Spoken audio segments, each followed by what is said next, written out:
Bueno, venga, vamos a pasar de tema. Vamos a hablar de agujeros negros, de fusiones de agujeros negros y de el anuncio ayer, bueno, de los papers que salieron ayer, dos artículos en concreto, uno en Physical Review D, me parece, o algo así, y otro en Astrophysical Journal Letter, que me gusta mucho, que la colaboración LIGO-Virgo saque artículos en Astrophysical Journal y Astrophysical Journal Letter, que son de los journals más habituales en astrofísica. Y estos dos artículos nos hablan de una nueva detección que la explica muy bien Francis en su blog, les recomiendo la entrada. En fin, de dos agujeros negros que tiene el titular de que son los más grandes hasta la fecha y que de ahí se ha derivado, bueno, una serie de historias sobre que esto no se puede explicar con la relatividad general, que esto va a hacernos reescribir los libros de texto de física y una serie de cosas que no son ciertas, que no hay ningún problema con la relatividad general ni con nada. Es decir, está muy bien, es un descubrimiento que tiene su importancia y, en fin, podemos comentarlo ahora, ¿no? Pero me sorprende, como decía al principio, que incluso en grupos de WhatsApp, que no tienen nada que ver con ciencia, pues en los que estoy metido, pues veo gente hablando de este tema, incluso en algunos casos con cierta alarma, porque algún titular, los científicos descubren una onda gravitacional muy potente que no debería existir. Y veo gente diciendo, ostras, lo que faltaba en 2020 y cosas así, ¿no? Pues, pues bueno, a ver, ojalá todo 2020 fueran estas cosas. ¿Nos parece misteriosa estas cosas? O sea, yo nunca entiendo exactamente qué titulares son los que hacen que la gente se interese un montón por ellos. O sea, ¿por qué esta onda gravitacional sí y la anterior no? O sea, no sé, es que son cosas... Daba la sensación de que ya nadie prestaba atención a las ondas gravitacionales y de repente esto, ¡guau!, ha interesado un montón a la gente, ¿no? Porque lo grande atrae. Pues Sí, igual es sí. eso. Pero no solo eso, es que el titular, y ahora, perdona Francis, te doy la palabra, el tema no es solo que sean grandes, sino que, bueno, luego llevan, por eso en estos artículos se intenta explicar la problemática que surge con estos agujeros negros, que tiene su interés y ahora la comentaremos. Y eso yo creo que se ha traducido mal en algunos medios de comunicación, además de los grandes, de los grandes que todo el mundo lee, generalistas, y entonces ha llegado un poco mal a la gente, ¿no? Una última puntualización. Esto salió ayer, estos artículos, y hoy, exactamente a la hora que empezamos a grabar el programa, había una videoconferencia, un webinar de la colaboración, o por lo menos del LIGO, no estoy seguro de toda la colaboración, para explicarlo. Ya esto viene pasando hace algún tiempo y yo ya empiezo a estar un poco con la mosca detrás de la oreja, que nos contraprograman, ¿vale? Claramente, yo entiendo que ellos, en fin, quieran tener su mercado, su público y tal, pero creo que a mí me da igual, pero por su propio bien, si quieren que algún cientófilo les escuche, yo creo que deberían cambiarla ahora. Ahí lo dejo, señores del LIGO. Nuestra idea original era comentar esto la próxima semana, habiendo tenido tiempo de leer bien los papers y ver qué es lo que explican hoy, porque lo mismo nosotros estamos aquí hablando de cosas y hoy llegan y dicen, no, era todo broma, esto era una risa. Pero quiero decir que ahora mismo alguien del LIGO está diciendo algo de lo que no nos estamos enterando. Así que, pero bueno, vista la repercusión mediática tan grande que ha tenido esto, pues hemos decidido comentarlo hoy y ya si acaso, pues la semana que viene, si hay algo que añadir, pues ya lo añadiremos, ¿no? Pero la actualidad manda, como se suele decir. Bueno, lo dicho, quizás Francis nos puede hacer una introducción, ya que ha seguido el tema, como suele seguir con todos estos temas de ondas gravitacionales, con bastante interés.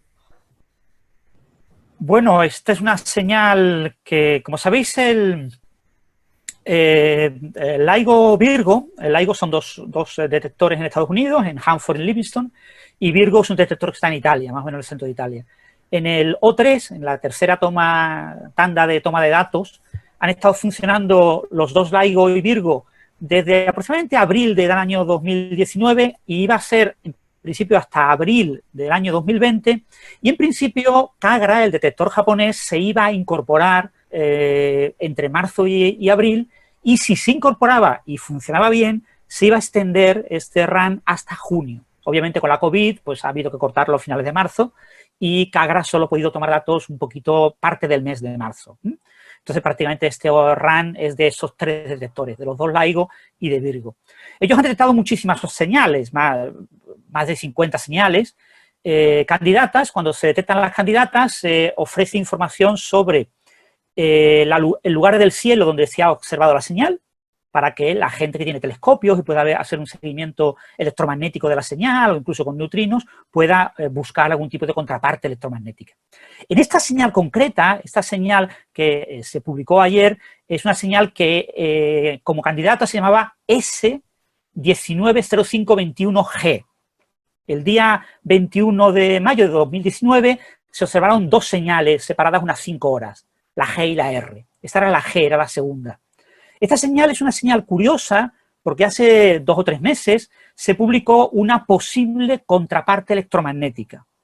Se observó, hay un telescopio en California, que es el Zwicky, el ZWT, que detectó una señal, pero eso sí, varios días después de la señal, como 21 días. Pero en una región del cielo compatible. Es un telescopio que busca transients, o sea, cosas que cambian rápidamente. Se llama Zwicky Transient Facility. Y busca eso, ¿no? Observa un campo muy grande del cielo y busca algo que aparece o desaparece repentinamente. Entonces, es una señal que, ya os digo, una señal muy interesante a priori, ¿no? Porque venía con esa contraparte electromagnética, porque una de las cosas que ha pasado en O3 es que muy pocas señales han tenido contraparte electromagnética, ¿vale?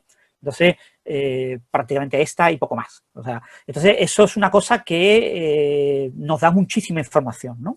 Sobre lo que pasa, ¿no? Entonces, esta señal es una señal que, bueno, se publicó ayer los datos, corresponde a la fusión de dos agujeros negros de gran masa. Con las masas de los agujeros negros hay que tener siempre mucho cuidado, porque realmente cuando vemos la forma de una señal, de una onda gravitacional, lo que podemos detectar es una especie de promedio de las masas, ¿no? No podemos obtener lo que se llama la chirp mass, ¿no? La masa obtenida en función de la forma de la señal, del perfil de la señal. Que esa masa es una masa combinada, que combina ambas masas. Entonces, utilizando la amplitud de la señal, podemos determinar la distancia a la que se supone que está la fuente y con una serie de análisis podemos inferir, separar un poquito ambas masas, ¿no? Pero tenemos un enorme rango de incertidumbre. Entonces, oficialmente, el valor oficial es que se han fusionado un agujero negro de 66 masas solares con uno de 85 masas solares, obteniendo una masa total de unas 150 masas solares, pero el objeto final tiene unas 142 masas solares, con lo que se han emitido unas 8 masas solares. Pero esto es el resultado que da uno de los análisis, uno de los algoritmos. Se han aplicado 3 algoritmos. Este es el resultado del algoritmo menos complicado, el que utiliza menos parámetros y, por lo tanto, bueno, el que a la colaboración le gusta plantear como oficial. Si cogéis los valores de otros algoritmos, son resultados distintos. Pero es que además tenemos incertidumbre pues, del orden de 20 masas solares, o sea, de 10, 17 masas solares, arriba, abajo, o sea, son valores muy grandes, es decir, tenemos mucha incertidumbre. Aún así, lo que queda claro es que el de 85 masas solares es muy masivo, es mucho más masivo de lo que esperábamos. Y eso es lo que ha generado el gran eco mediático, ¿no? Es un agujero negro que no debería existir, ¿eh?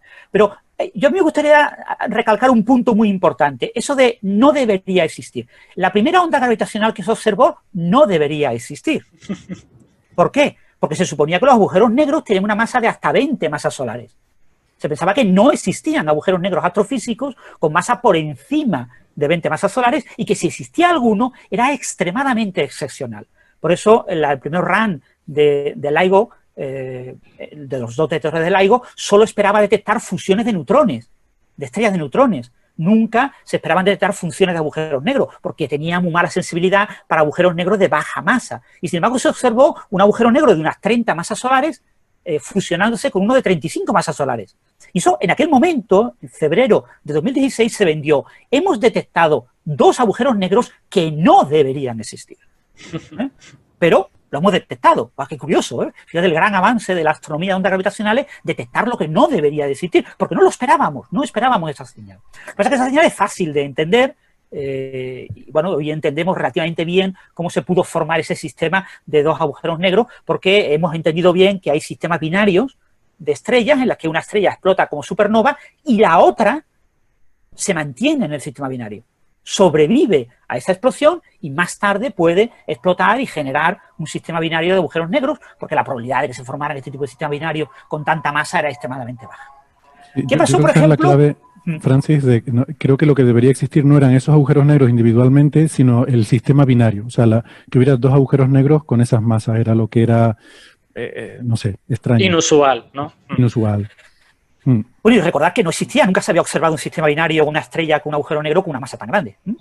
Después, fijaros que ocurrió el otro gap. El otro gap es el gap de baja masa. La última señal, la señal anterior que nos hicimos eco en el programa de onda gravitacional, era de un agujero negro, era una fusión de dos agujeros negros muy asimétrica, con un agujero negro muy pequeño y uno muy grande. Y el muy pequeño tiene una masa que no sabemos estimar bien, pero del orden de 3 masas solares. Entonces, estaba en ese gap que hay entre la masa máxima de las estrellas de neutrones, que hay gente que la pone en 2,3, hay gente que la pone en 2,4, gente que la pone en 2,6, y el principio de lo que estamos observando en agujeros negros en binarias de rayos X, que es del orden de 4 masas solares. Entonces, ahí hay un gap y encontramos un objeto que estaba en ese gap. Claro, tú puedes decir, puede ser una estrella de neutrones de muy alta masa, puede ser una estrella de quarks, pero puede ser también un agujero negro. Entonces, de eso también se comentó como el descubrimiento de un objeto que no debería existir. No debería existir un objeto con esa masa, con 2,6 masas solares, ¿no? Porque tanto siendo estrella de neutrones como siendo agujero negro es difícil de explicar. Y entonces ese argumento del no debería existir es un argumento que ha estado dando vueltas en las últimas señales de ondas gravitacionales y ahora pues ha vuelto a nacer. Entonces ahora volvemos a tener una fusión de agujeros negros que no debería existir. No debería existir un agujero negro con una masa de 85 masas solares en un sistema binario donde hay dos agujeros negros, que recordad que estamos hablando de objetos muy grandes, muy cercanos y que además son muy antiguos, porque esto ocurrió hace unos 7.000 millones de años, o sea, hace muchísimo tiempo. El corrimiento Z no llega a 1, es 0,82, con todas las incertidumbres que tiene esto, ¿vale? En el desplazamiento al Z de la fuente puede estar al 90% de confianza estadística entre 0,48 y 1,1. La mediana está en 0,82. Pero tenemos una enorme incertidumbre, ¿eh? O sea, cuando decimos eso de 7.000 millones de años, lo mismo decir 9.000 o decir 3.000, porque tenemos un amplio rango, porque tenemos mucha ignorancia en este tipo de señales. En astrofísica nos vale, eso está perfecto. Ahí está, entre 5.000 y 9.000 millones de años luz, es perfecto, es una buena medida. Al fin y al cabo, la astrofísica es como sociología, pero con estrellas, ¿no? Entonces, Eso ha dolido. Se ha encontrado... Lo que pasa es que es una ciencia que abarca tantísimos órdenes de magnitud que realmente un factor 2 arriba o abajo no es tan importante comparado con todo el posible rango que podrías tener, ¿no? Eso es cierto. Quiero hacer una aclaración sobre esos 7.000 millones porque ha habido cierta confusión y he visto gente que también que se ha liado porque en algunos sitios habla de que este es un objeto o esta es una fusión que ocurrió a 7.000 millones de años luz y en otros sitios hablan de 17.000 millones de años luz. Sí. La distancia a la que está. Sí, la distancia. Y como además los dos tienen un 7, es fácil pensar que es un typo, ¿no? Un error tipográfico. Y además mucha gente dice, además, qué tontería, si el universo tiene 13.800 millones de años de edad, no puede haber nada de 17.000 millones de años luz. No, pues está todo bien, ¿vale? Lo que pasa es que en cosmología el tema de las distancias es complicado. Porque resulta que tú no puedes, normalmente tú puedes medir algo y esa distancia no varía en el tiempo que tú la estás midiendo, pero eso no pasa en cosmología. En cosmología medir algo implica que el proceso por el cual, cómo tú defines a lo que te refieres con esa medida, eso se hace sobre un tiempo tal que el universo evoluciona. Y esa distancia que tú estás midiendo cambia según tú la estás midiendo, ¿vale? Entonces, hay diferentes definiciones de distancia en cosmología. Los 7.000 millones de años luz es lo que se llama, no sé lo que he dicho, los 7.000 millones de años luz de los que hablaba Francis, eso es lo que se llama algo así como look back time, que es una medida un poco más indirecta. Quiere decir algo así como que la edad del universo, cuando se produjo ese evento, y la edad del universo ahora, difieren en 7.000 millones de años. O sea, que si el universo tiene 14.000 millones de años luz, ese evento ocurrió en un tiempo cosmológico de 7.000 millones de años. ¿Se puede decir, Héctor, te parece correcto decir que es el tiempo que ha tardado la señal desde la fuente en llegar a nosotros? Eso es lo que yo pensaría también. ¿El tiempo para quién? Porque, claro, el tiempo no puedes decir de la señal, porque la señal viaja a la velocidad de la luz, pero la señal ha pasado tiempo cero, su tiempo propio es cero. El tiempo cosmológico sí, el tiempo cosmológico se define como, sí que tiene una definición, ¿no? Es la edad del universo, que como el universo estuvo todo junto en el mismo sitio en un momento dado, tú puedes definir un reloj con el que sincronizar todos los puntos del universo a ese tiempo cosmológico. Entonces tú puedes definir el tiempo cosmológico en ese sitio cuando ocurrió la señal y eran pues esos 7.000 millones de años. Y el tiempo cosmológico ahora son unos 14.000 millones de años. Entonces, supongo que ese tiempo cosmológico es el que está en el sistema de referencia COMOVIL, ¿no? El que se está moviendo junto con el flujo de Hubble, ¿no? Bueno, es que ¿No? ese movimiento, o sea, no es un único, cada punto tiene su propio sistema de referencia, ¿no? Porque se mueven en diferentes direcciones unos de otros, ¿no? A ver, si se hace una transformación a coordenadas comóviles en las cuales el universo no se expande. Eso es lo que quería decir, perdón. Tendrías ese tiempo común. Como retirando el flujo de Hubble de todo esto, digamos. Exacto. Yo debo decir que la distancia de 17.000 años luz que creo que confunde más que ayuda, porque tampoco hay tantísimos datos que el público tenga en su cabeza acerca del universo. Y si conseguimos que se aprenda a la gente que el universo tiene 13.800 millones de años, empezar a liar con distancias más grandes que eso, aunque tengan sentido, me parece que es más ruido que señal. Además es que esa medida es un poco dependiente de modelo, ¿no? Porque dependiendo de cómo hagas tú expandirse el universo, pues eso van a ser 17.000 millones de años luz, o van a ser 15.000, o van a ser no sé cuánto. Entonces, a mí me parece... Es una definición. Entonces, todas estas distancias cosmológicas, evidentemente, dependen del modelo porque nadie puede ir con la cinta métrica y medirlas. Claro. Tienes que plantearte cuál sería el experimento que tú harías para medir eso, y entonces, en función de tu modelo, tú lo haces en tu modelo. Esa es una, la del look back time, quizás es la más intuitiva. Estoy de acuerdo contigo, Alberto, que nos da una idea más intuitiva de lo que realmente es. El problema es que lo que mide, la medida directa, es lo que se llama el luminosity distance, que es lo que te sale del ajuste de la fusión. El luminosity distance es cuánto se ha atenuado la señal que tú ves por la distancia a la que está. O sea, una bombilla que está al doble de distancia la vemos 4 veces más débil porque la señal se diluye con el cuadrado de la distancia, ¿no? Bueno, pues esta señal se ha diluido por su viaje por el espacio como si hubiera recorrido 17.000 millones de años luz. ¿Por qué? Porque de alguna forma es que los ha recorrido. Es que el universo se ha expandido en esos 7.000 millones de años, de tal forma que cuando esa pobre señal salió, para venir a nosotros, o sea, los 17.000 millones de años luz, habría que interpretarlos como la distancia que realmente ha recorrido la onda. Pero entiendo, Héctor, a ver si no estoy seguro de si me estoy liando, que esa, es decir, la onda no puede haber recorrido 17.000 millones de años luz porque no han pasado 17.000 millones de años desde que salió. Sí puede porque se ha estirado. Ha hecho el efecto pijama. Pero no los ha recorrido. Lo que sucede es que cuando la señal ha salido, lo que tenía por detrás se ha hecho más grande. Claro. Entonces, realmente no ha recorrido eso. Ella no lo ha recorrido, pero eso se ha agrandado. Pero digamos que nuestra distancia a la fuente ahora son, según este modelo, 17.000 millones de años luz. Pero la onda gravitacional debe de haber recorrido 7.000, ¿no? Nuestra distancia a la fuente ahora, ¿quieres decir que en tiempo cosmológico, si congelamos la expansión del universo y medimos una distancia de nosotros a la fuente, serían 17.000 millones de años luz? No estoy seguro, si el universo se ha ido estirando, sí, tiene sentido. Es lo que entiendo. Es más, si lo que ellos miden directamente es la distancia a luminosidad, entiendo que esa distancia incluirá efectos de estiramiento de la onda por expansión del universo. Sí, el redshift cosmológico es otra, o sea, distancia de luminosidad no tiene en cuenta el redshift cosmológico. Se le ha quitado el redshift cosmológico, vale. No, el redshift tiene que ver con la longitud de onda, de la onda gravitacional, y que de eso no sé mucho. Igual Francis nos puede comentar más. O sea, la longitud de onda de la onda gravitacional está afectada por el redshift cosmológico, pero la distancia, esto es como con la supernova, por pensarlo con luz. ¿Qué le pasa a la luz de la supernova que nos llega? Se debilita la intensidad porque recorre mucho, se extiende con el cuadrado de la distancia, ¿no?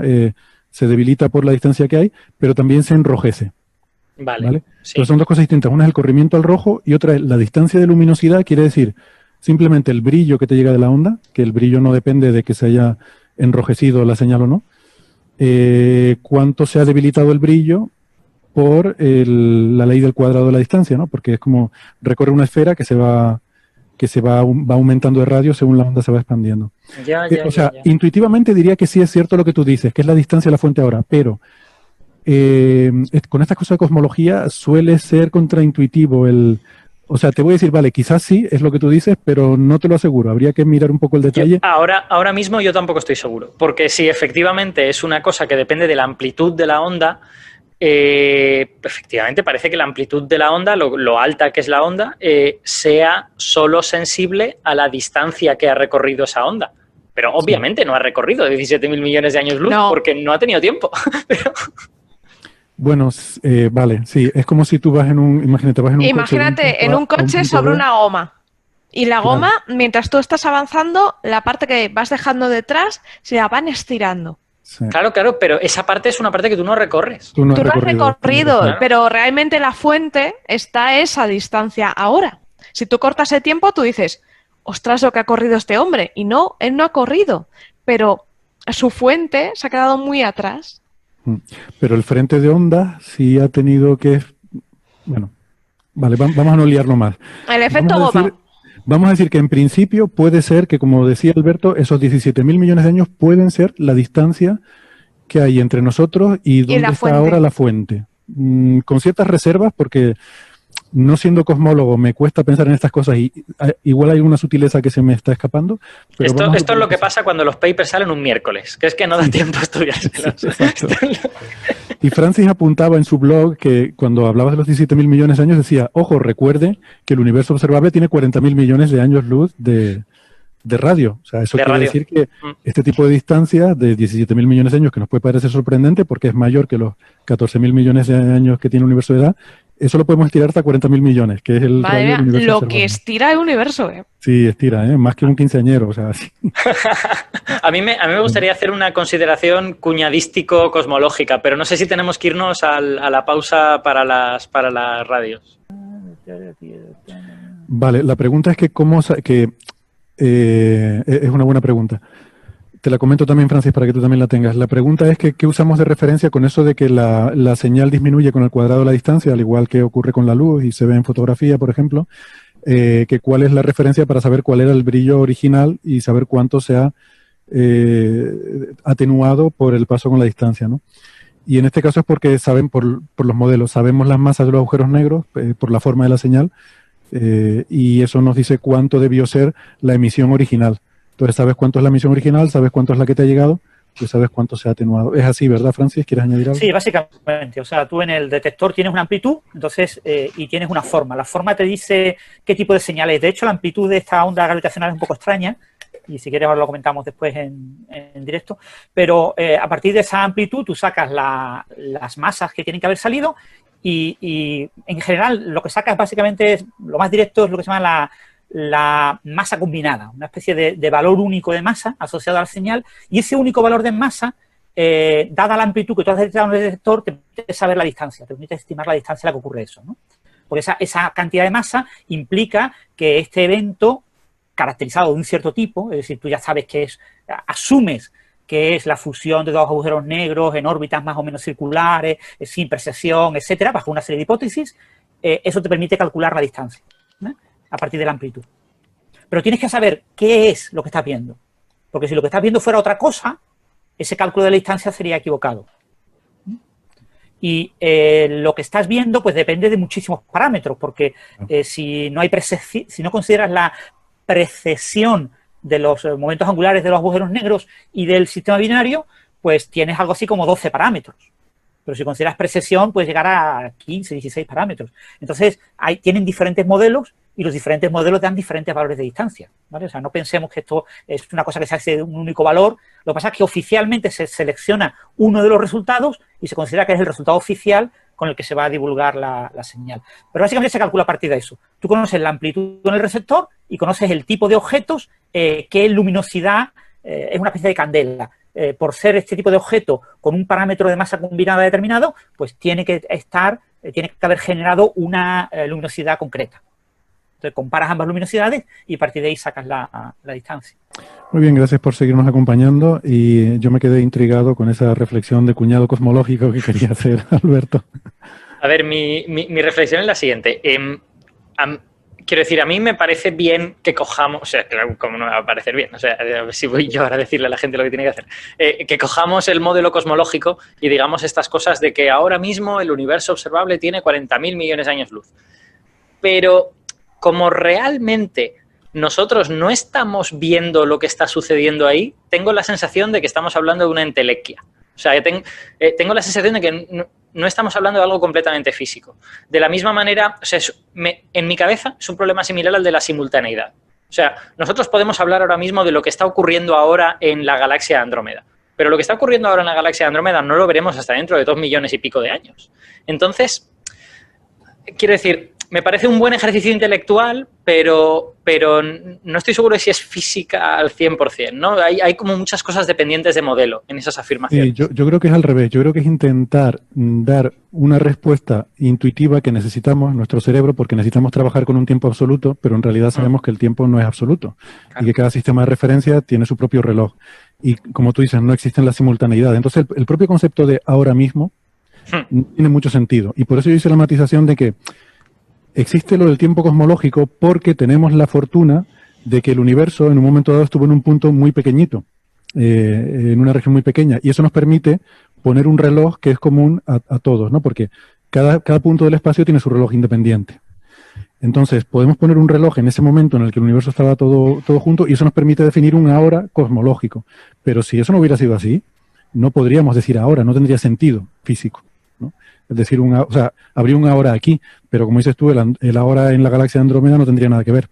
Podríamos intentar definir eventos e interacciones que nos permitan establecer simultaneidades, pero que son específicas de un determinado evento en un determinado lugar. O sea, algo que es simultáneo para un observador puede no serlo, de hecho no lo es para otro observador, ¿no? Entonces el concepto de ahora depende del observador. Y además es que mi propia manera de pensar ha cambiado con los años en este sentido, porque cuando yo estaba en la carrera de física no hacía más que querer pensar en, no, pero ¿cómo de grande es el universo ahora? No, pero no me cuentes qué edad tiene, dime cómo de grande es ahora. Y a medida que ha pasado el tiempo me he dado cuenta de que... Tiene sentido físico porque, o sea, depende del modelo cosmológico el cuánto de grande es ahora, pero el poder decir tiene un tamaño ahora, eso solo depende del hecho de que hubo un Big Bang, de que hubo un... Sí. De que parte de que todo el universo observable estaba en una zona, en una región muy pequeñita. Eso te permite decir, o sea, eso permite que tenga sentido el decir cuánto mide el universo ahora. Está bien definido físicamente. Pero la respuesta concreta es verdad que dependerá del modelo. Eso, la alternativa sería parar el tiempo e ir con una cinta métrica desde aquí a ver hasta dónde llega la última luz que nos llega, ¿no? Y el problema no es la cinta métrica, sino parar el tiempo. La cinta métrica es la parte fácil.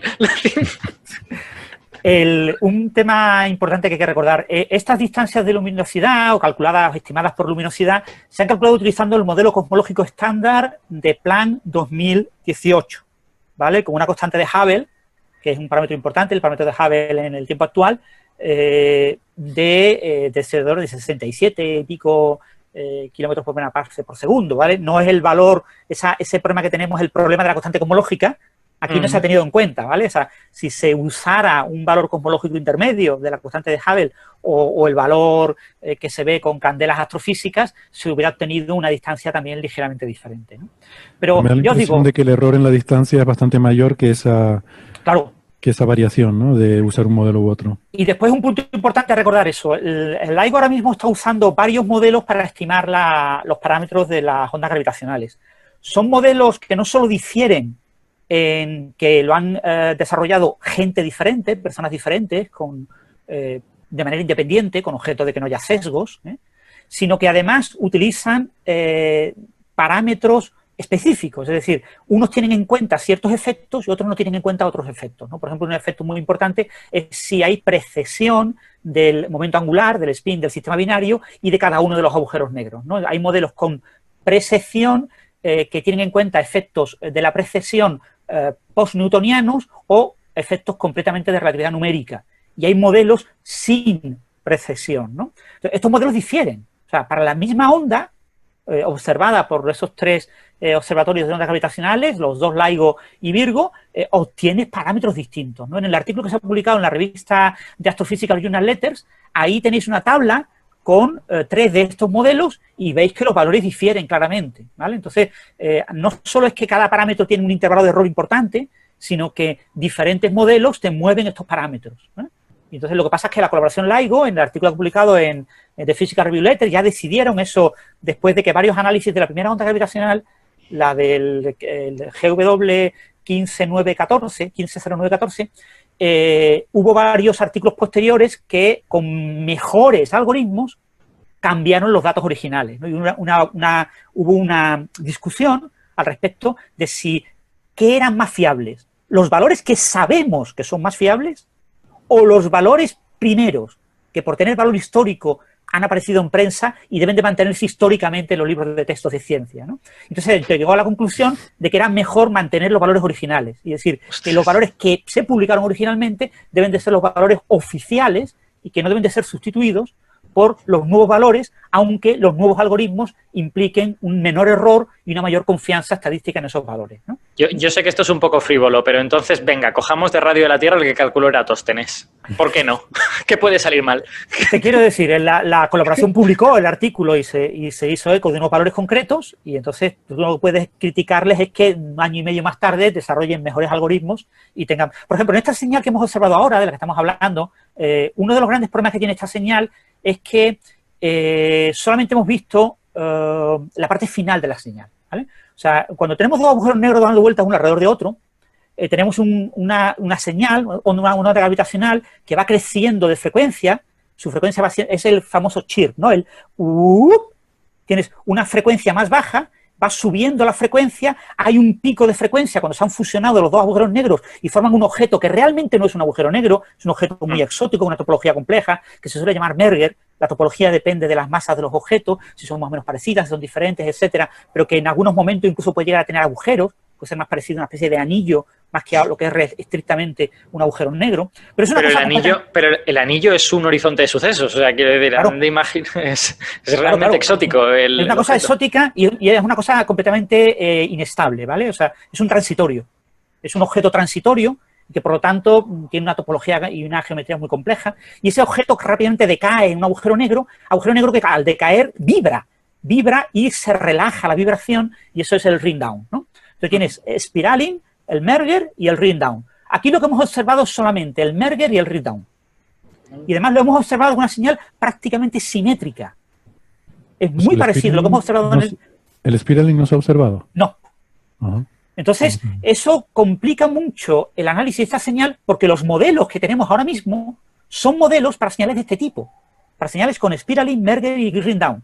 Si tú observas una señal de muy alta masa, nadie esperaba desarrollar... ¿Para qué se van a desarrollar este tipo de modelos si nadie esperaba observar un agujero negro de masa intermedia? Nadie esperaba nunca poder observar con LIGO un objeto de 150 masas solares. Que es lo que hemos observado, la fusión de dos objetos que han dado lugar a uno de 150 masas solares, en masa total. Entonces, como eso no se esperaba observar, ahora mismo los modelos que tenemos son muy malos. Eso lo tenemos que tener en cuenta. O sea, los valores que estamos teniendo ahora publicados sobre esta señal son un análisis que sí, ha costado no sé cuántos meses, porque esto se observó hace mucho tiempo, pero que un análisis que va a cambiar probablemente de aquí a un año y medio, 2 años, habrá un nuevo análisis de este tipo de señales mucho más riguroso, ¿no? Entonces y habrá unos nuevos parámetros. Un año y haberlo comentado dentro de un año. Claro, lo que pasa es eso. Oficialmente lo que se hará con la colaboración LIGO, lo que hará será considerar que estos valores que tenemos ahora son los oficiales, ¿vale?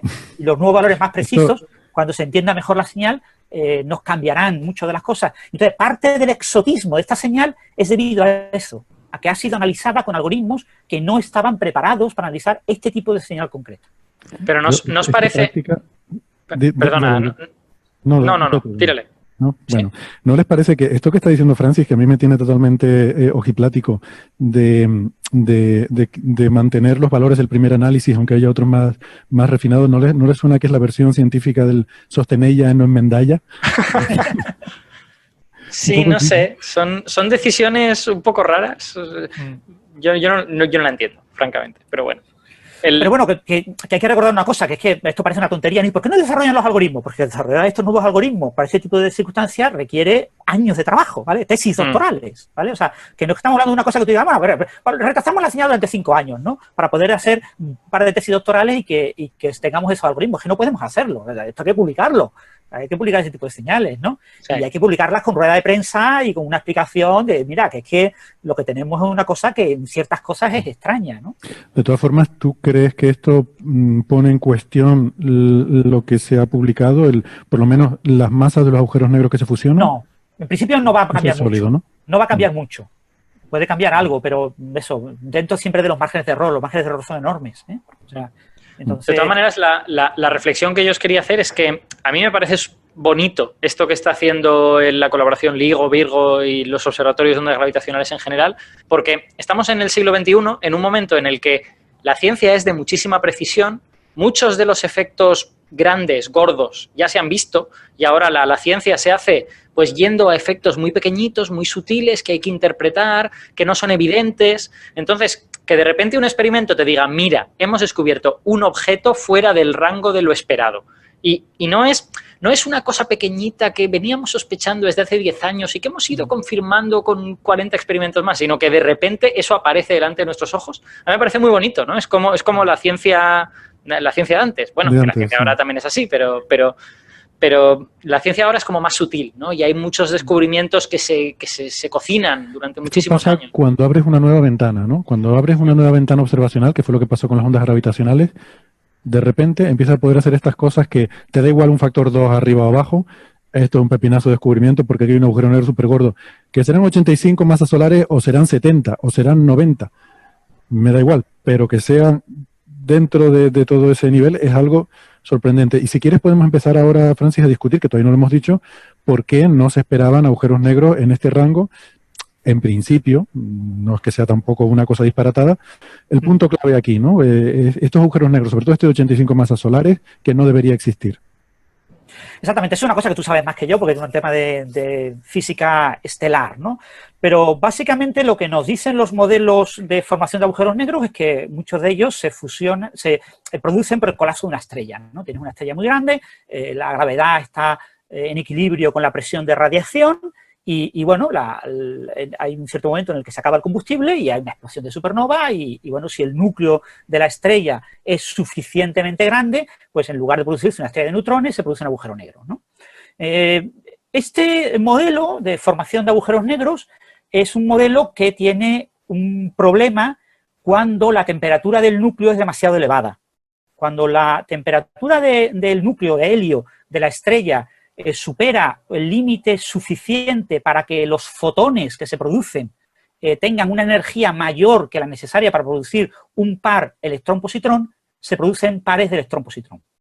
Este proceso, que se llama inestabilidad por pares, produce en las estrellas un mecanismo de pérdida de energía adicional a lo que es la propia presión de radiación y hace que la estrella pueda tener una dinámica diferente a lo que sería una estrella en la que va consumiendo su combustible y acaba pues por esas fases de compresión y de que las capas externas con núcleos más pesados reemplacen al núcleo y haya una especie de nova, ¿no? Una pequeña explosión y que pasemos a otra fase de la estrella.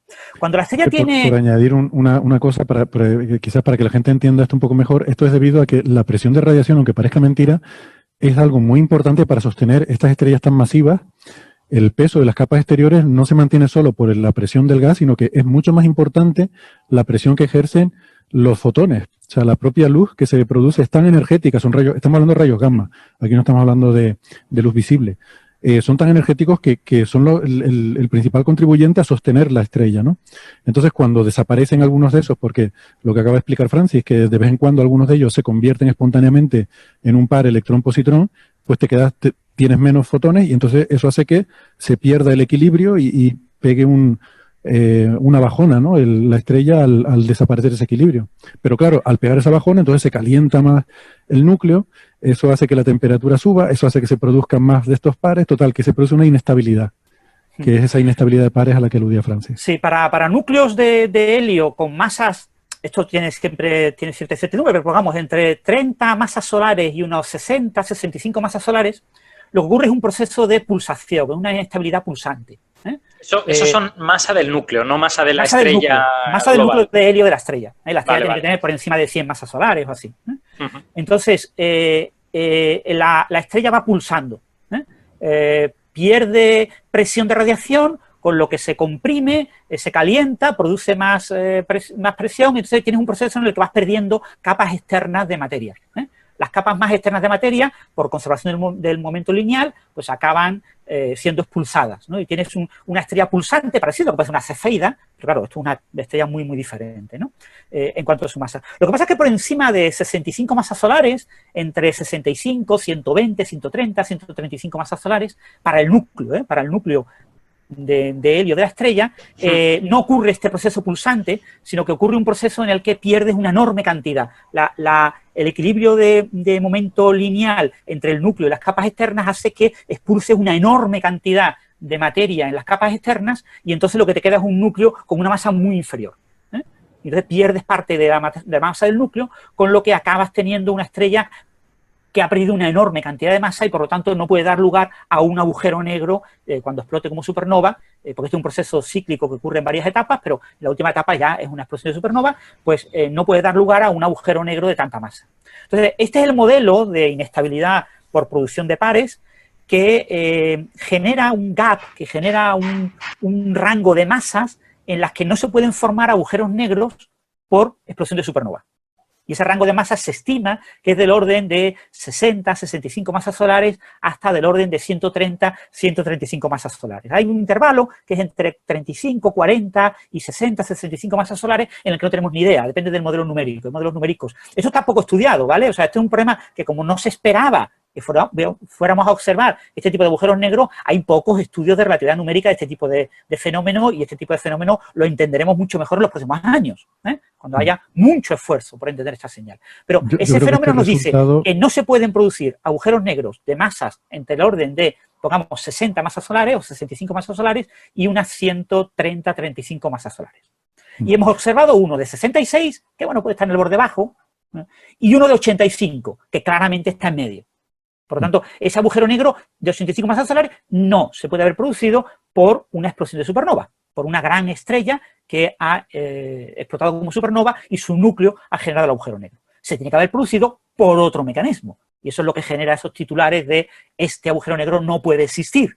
No puede existir, no puede ser entendido. Nadie puede entenderlo con la relatividad general y la física de las estrellas, porque no puede existir, cuando en realidad pues es que un mecanismo, el mecanismo que explica los agujeros negros de 30 masas solares, no explica este agujero negro, la formación de este agujero negro de 85 masas solares, pero nada más. Sí, de hecho es muy gracioso porque esta mañana en la nueva sección de Por la Mañana, en el programa Alsina en la radio, que hemos estrenado sección nueva con 1 hora y no sé qué, había que hablar de esto, lógicamente, porque todo el mundo quería hablar de esto. Y yo mismo me he liado con eso. Y he dicho, bueno, es que son agujeros negros que no pueden existir. Bueno, obviamente existen, por lo tanto, sí que pueden existir. Pero, claro, es que, quiero decir, es una frase un poco engañosa, ¿no? Es más bien, nuestros modelos sugerían que no existían y nos estamos dando cuenta, pues, de que o fallaba alguna, o faltaba alguna pieza en los modelos, o algo estaba mal. O sea, la clave del asunto es que mecanismos propuestos hay, yo que sé, una barbaridad, como 10 mecanismos propuestos para la formación de agujeros negros de gran masa. Es decir, no, y sabemos que se pueden fusionar también otros agujeros negros. Por ejemplo, la fusión de agujeros negros. Sí, es decir, mecanismos hay de sobra. Lo que pasa es que, claro, no son el mecanismo, entre comillas, oficial, no es el mismo mecanismo. No, claro, es un problema si tú quieres ascribir este agujero negro a una explosión de supernova, pero no tiene por qué.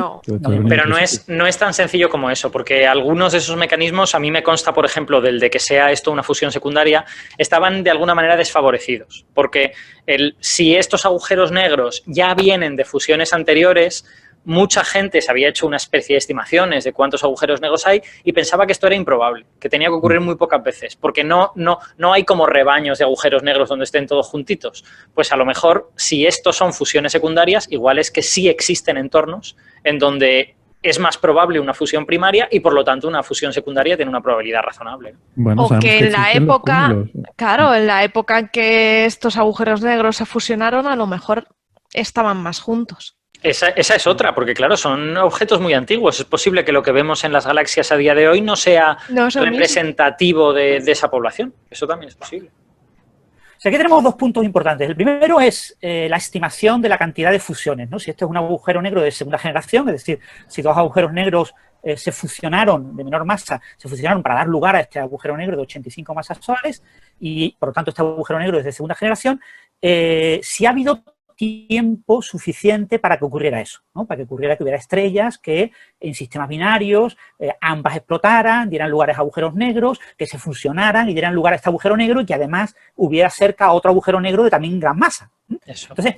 el problema que tenemos con este tipo de modelos es que hasta ahora la distribución esperada de fusiones de agujeros negros, de binarias de agujeros negros, se suele estimar utilizando las observaciones de LIGO Virgo O1 o 2, es decir, 10 fusiones de agujeros negros. Solo 10. Ya tenemos más de 50. Ya podríamos utilizar esos datos, pero no se pueden publicar, pues son parte de lo que tiene, digamos, confidencial de la colaboración. Cuando la colaboración oficialmente libere el análisis, finalice el análisis de esas señales y libere esos datos, pasaremos de tener unos 10 a tener unos 50 y cambiarán muchísimo muchas de las cosas que ahora son difíciles, pasarán a ser no tan difíciles, ¿vale? Pero en cualquier caso, las estimaciones de la densidad de fusiones y el número de agujeros negros de segunda generación que esperamos observar está estimado en función de solamente 10 datos y todos ellos más cercanos que este. Y ya hemos observado con toda seguridad, hay señales muy intensas y con una relación señal-ruido muy grande, con toda seguridad hemos observado fusiones mucho más lejanas y fusiones o sea, que ese número va a cambiar con toda seguridad, ¿no? Y por otro lado tenemos el problema de que, claro, si tú tienes un sistema binario, formar un sistema binario es complicado, ¿no? Y que se fusionen los agujeros negros. Pero es que ahora tienes que haber tenido otro sistema binario que se fusionen los otros dos, porque ambos agujeros negros, el de 66 y el de 85, están en el rango de masa prohibida, entre comillas. Entonces, tienen que haberse formado los dos y además después estar cerca y formarse. O tenías 4 estrellas, de las cuales eso ya es una cosa como muy improbable, o tenías un lugar donde había muchos agujeros negros. Es decir, tienes que tener un cúmulo estelar muy denso. Pero es que eso es lo que esperamos que ocurra en muchos centros de galaxias. En los centros galácticos esperamos que ese agujero negro supermasivo esté rodeado de un gran cúmulo de agujeros negros de masa intermedia y de masa astrofísica. Es decir, esperamos que los centros de las galaxias sean lugares donde habitualmente haya muchos agujeros negros. No los vemos, pues son muy pequeños. Estos agujeros negros son muy pequeños, ¿eh? Estamos hablando de objetos de cientos de kilómetros. Y observar el centro de la galaxia es complicado, de la nuestra, por las nubes de gas y polvo, también lo mismo con las otras, ¿no? Y no olvidemos que todo esto en fin, esto es una predicción de un modelo de estructura estelar, etcétera. Los modelos de estructura y evolución estelar funcionan muy bien, están bien comprobados para estrellas parecidas al Sol. Y luego a partir de ahí hasta cierto punto, quiero decir que tampoco no son teorías como la relatividad general, es decir que es posible que esto sea una motivación para ponerse a trabajar en esos modelos y ver si se pueden mejorar, ver si se pueden introducir elementos adicionales que a lo mejor te permitan explicar por qué sí se pueden formar estos agujeros negros. O sea que igual tampoco hay que tomarlo como que fuera la Biblia, ¿no? Héctor, ¿por qué es eso? ¿Que los mejores conocidos son las estrellas parecidas al Sol? ¿Porque tenemos el Sol y ya está? ¿O? Sí, porque tenemos el Sol y creo que la física es más ordinaria, en el sentido de que o sea, el Sol lo tenemos muy bien estudiado por heliosismología y entonces tenemos muy claro todo lo que está pasando en el interior. Y luego, a medida que te vas de ahí, o sea, tú piensas, por ejemplo, todas las posibles cadenas de reacciones nucleares, tampoco las tenemos todas controladas. Creemos más o menos que conocemos las principales, pero es muy complicado. O sea, hay muchas diferentes cadenas, que sobre todo cuando empiezas a meter diferentes elementos ahí dentro, por las cuales puedes producir reacciones nucleares y no todas las conocemos en detalle y tenemos bien calculado su probabilidad de que ocurran, ¿no? Y como eso te diría opacidades, sobre todo. Las opacidades son uno de los grandes problemas en astrofísica. Es conocer las opacidades no solo de los átomos, sino de sus iones, todas las posibles transiciones que puedan tener. Tú imagínate el hierro, que es un elemento muy abundante, la cantidad de configuraciones electrónicas que puedes tener. De hecho, hay un proyecto que se llama el Iron Opacity Project, dedicado a estudiar la opacidad del hierro, o sea, a intentar calcular, además son cálculos que no se pueden hacer mecanocuánticamente de forma rigurosa, hay que hacerlas con aproximaciones, con cálculos numéricos, o sea que... Y no es fácil en un laboratorio mirarlo, o sea, quiero decir, no es fácil generar iones altamente ionizados de hierro y medir todas estas cosas. No, puedes generar el neutro y a lo mejor ionizado una vez, 2 veces, pero... temperaturas de decenas de miles, cientos de miles de grados, no es fácil tenerlas en un laboratorio y luego tener suficiente control para medir la opacidad las probabilidades de transición de los átomos, ¿no? Claro, es que como no lo contengas con un láser, te vaporiza el recipiente, esencialmente. Claro, claro. Es que son temperaturas muy, muy altas, entonces no se pueden reproducir en la Tierra. No, yo creo que lo más viable son las simulaciones numéricas, porque la teoría básica sí que es buena, pero claro, construir un átomo de hierro 8, quiere decir ionizado 7 veces, hacer un modelo numérico de eso es muy complejo, requiere superordenadores y requiere cálculos, y luego eso tienes que calcular la probabilidad de transición para cada posible configuración electrónica, ¿no? Entonces, bueno, y eso para los diferentes elementos. O sea, que es un problema muy complejo y que hay muchas incertidumbres ahí. Y yo creo que esa es la mayor fuente de incertidumbre en los modelos estelares, ¿no? Para el Sol todavía no te creas tú que lo tenemos del todo claro tampoco, que por eso hay cierta discusión con el tema del modelo solar. Parece mentira, pero hay bastante con eso. Y entonces a lo que iba, que no hay que tomarlo como una verdad absoluta esos modelos, ¿eh? Puede ser una motivación para intentar darles una vuelta de tuerca. Y luego también tenemos la posibilidad de los agujeros negros primordiales, pero bueno, ya parece algo más exótico, ¿no? Sí, eso está ahí, pero digamos que al menos yo lo empezaría a considerar si me pudieran descartar todas las demás opciones no tan exóticas. Eso es como la explicación alienígena, ¿no? Siempre los agujeros negros primordiales son como una vez que has descartado todas las demás. A ver, que bueno, que otra cosa es que vengan evidencias de otro sitio. Si obtienes evidencias cosmológicas del universo primitivo de que podrían estar allí, entonces nos lo repensamos. Pero bueno, sí, a mí me parecería, yo solo con estas evidencias sería conservador y diría, no, estos serán fusiones secundarias y ya está.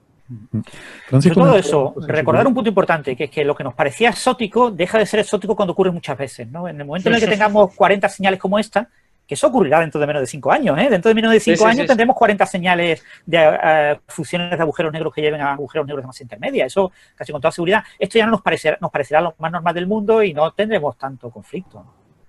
Sí.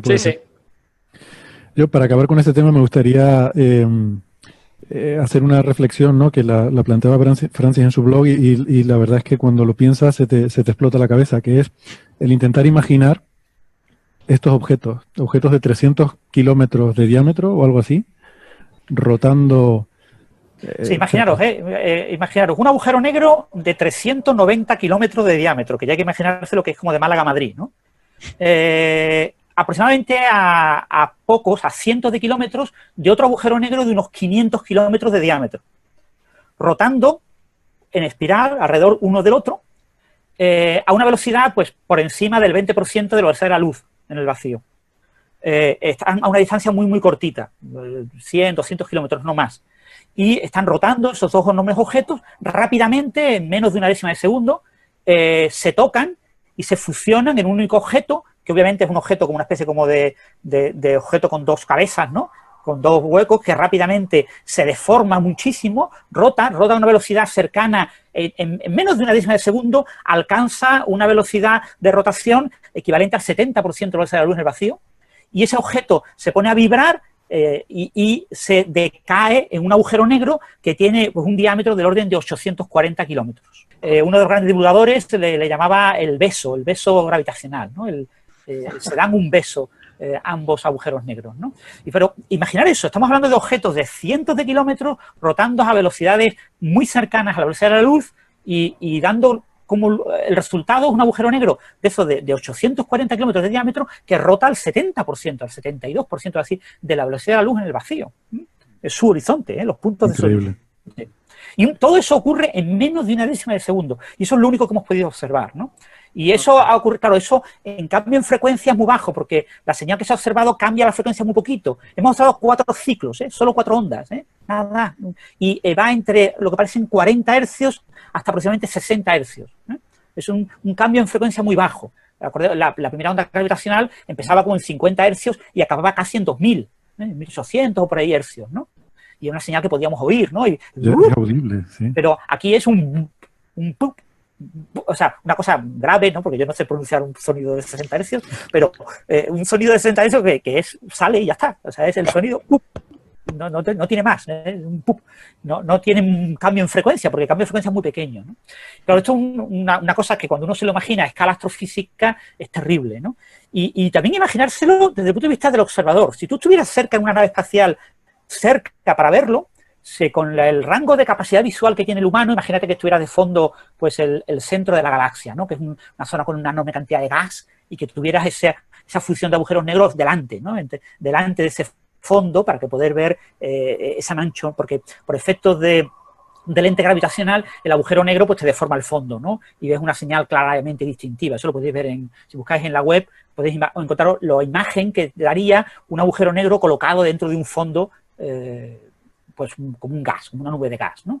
Y entonces tú podrías verlo. Pues para poderlo ver, te tendrías, por la resolución que tenemos en los ojos, tendrías que acercarte a distancias tan próximas que sentirías la energía de la onda gravitacional. Que la onda gravitacional sería peligrosa para ti, ese paso de esa onda gravitacional, pues tienes que acercar muchísimo.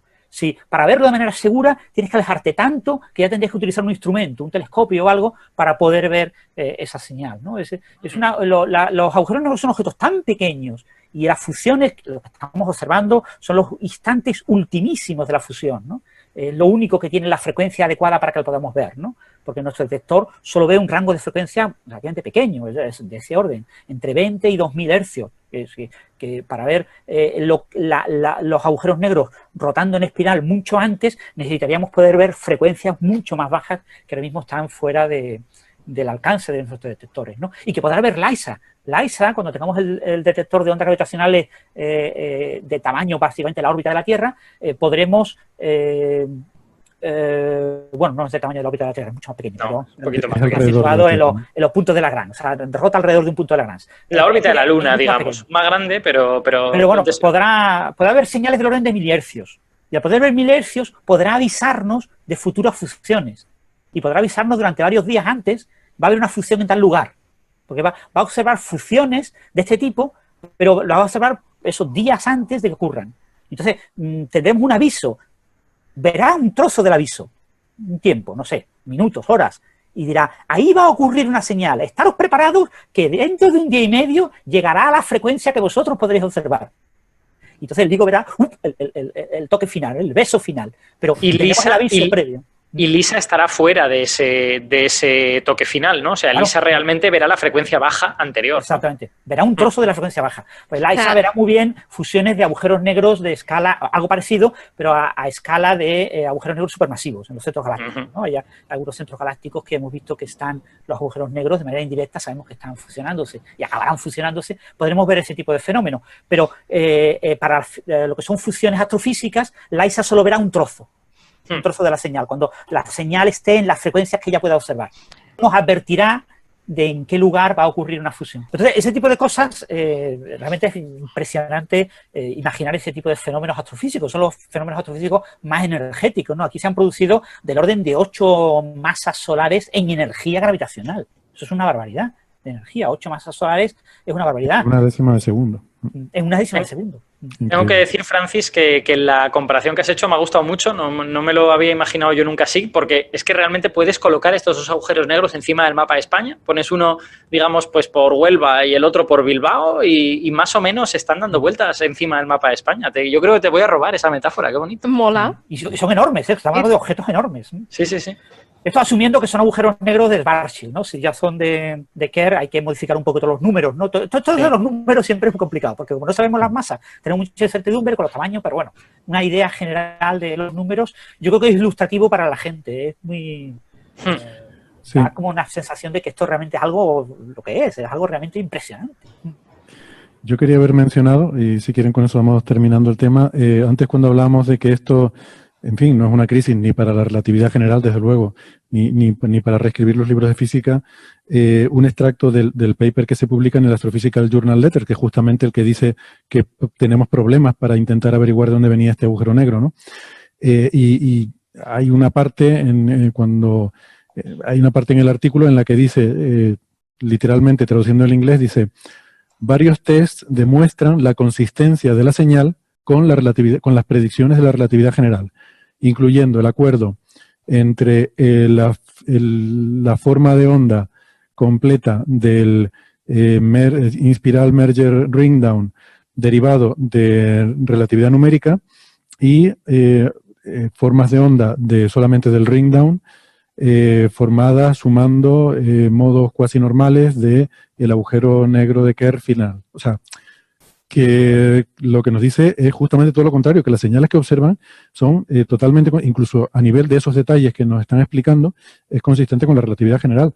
El problema es el que decíamos antes, ¿cómo se puede formar un agujero negro de 80 y pico masas solares? Pues bueno, pues igual está mal o no son precisas esos modelos de estructura estelar, o lo mismo ha habido fusiones previas y hay que afinar un poco la estadística de poblaciones que hay, o puede ser alguna otra cosa, como agujeros negros primordiales muy grandes que puede haber, que no sabemos.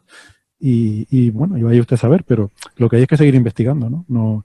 Entonces, Héctor, si lo he entendido bien, el titular correcto es Newton estaba equivocado, ¿no? Bueno, eso sí, pero eso ya lo teníamos claro, ¿no? Bueno, pero es el titular correcto.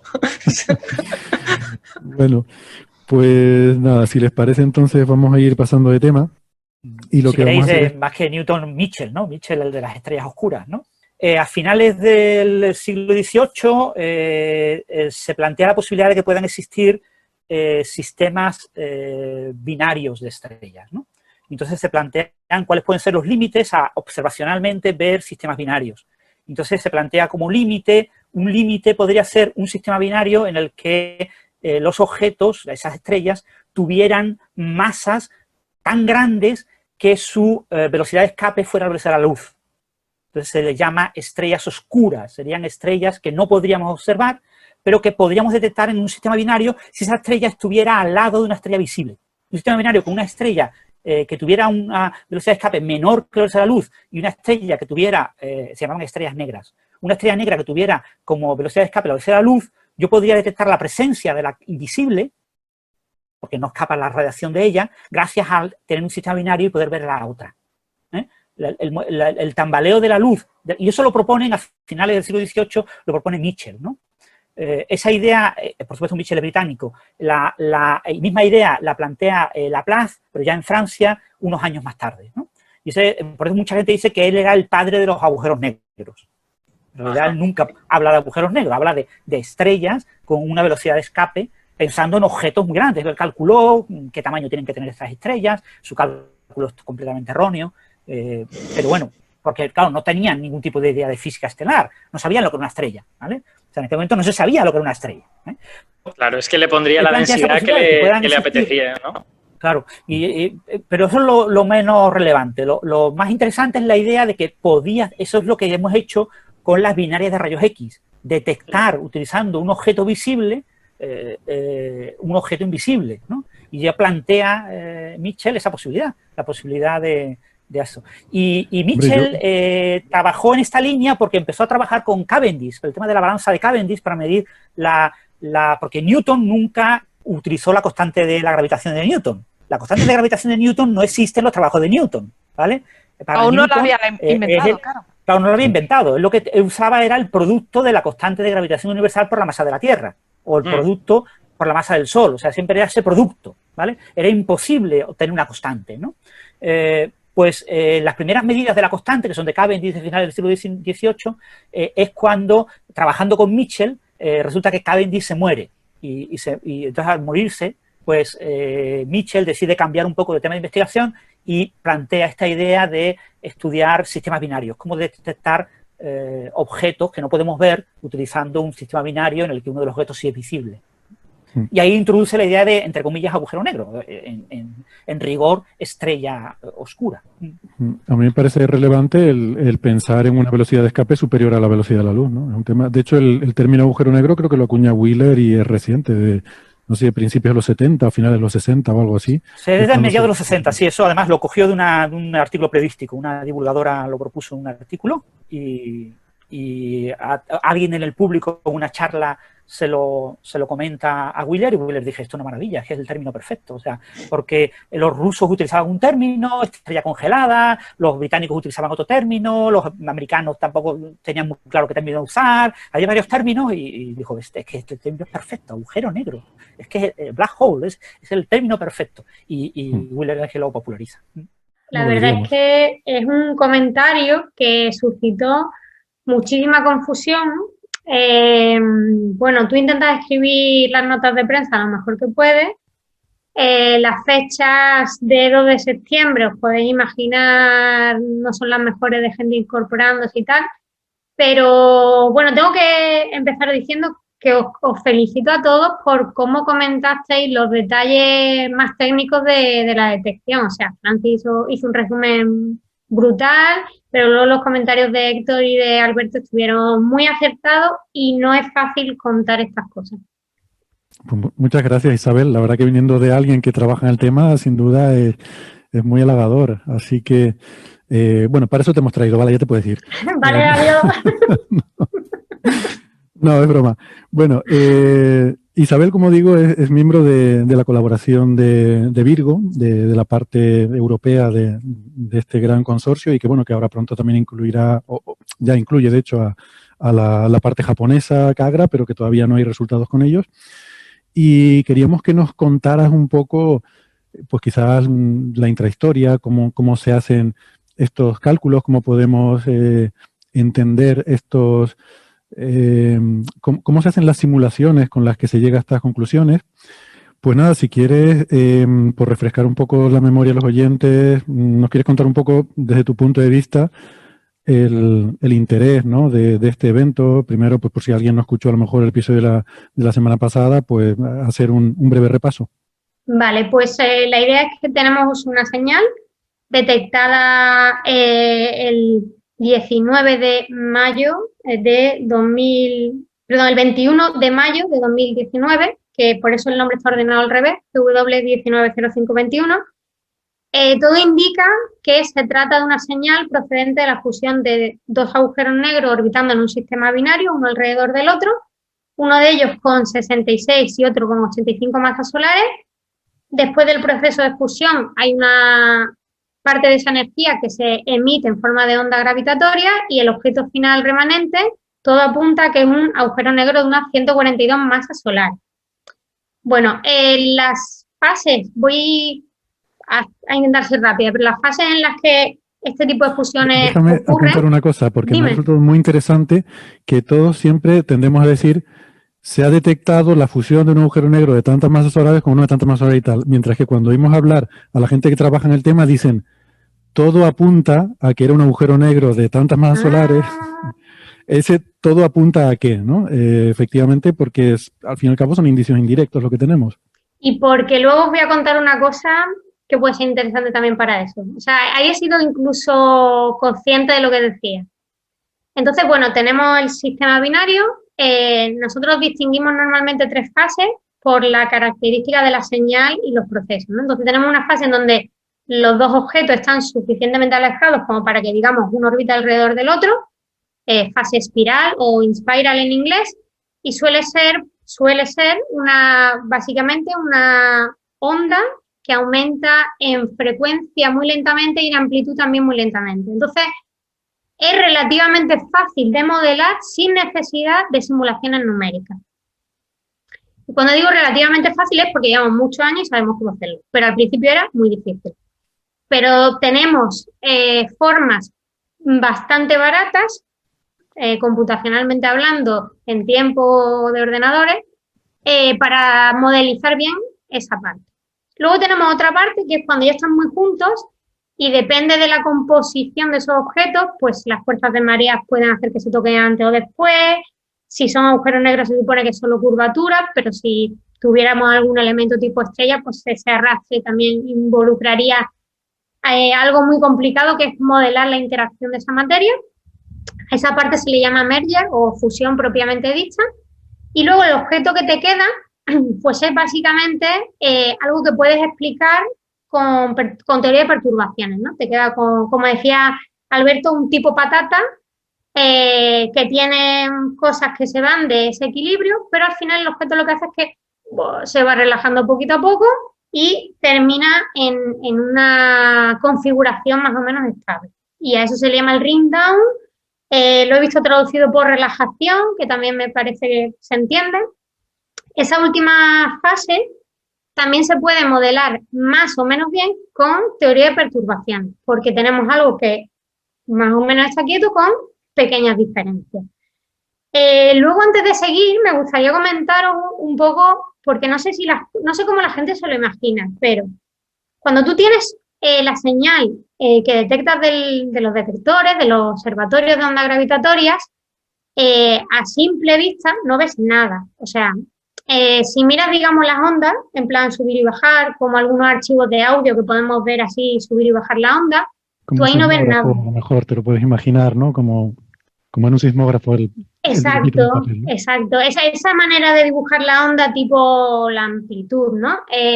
Pues ahí no ves nada, porque hay tal cantidad de ruido de tantas frecuencias que es muy difícil ver algo. Entonces, lo primero que hacemos es intentar visualizarlo de otra manera que sea más fácil de analizar. Aunque los análisis no se hacen, digamos, con ojo de buen cubero, pero muchas veces te ayuda a entender qué es lo que está pasando. Entonces, una manera bastante útil es poner esos datos en lo que se llama un espectro de frecuencias. ¿Qué significa? Pues lo que tú dices es, en función del tiempo, yo voy a ver en cada frecuencia qué intensidad tiene la señal.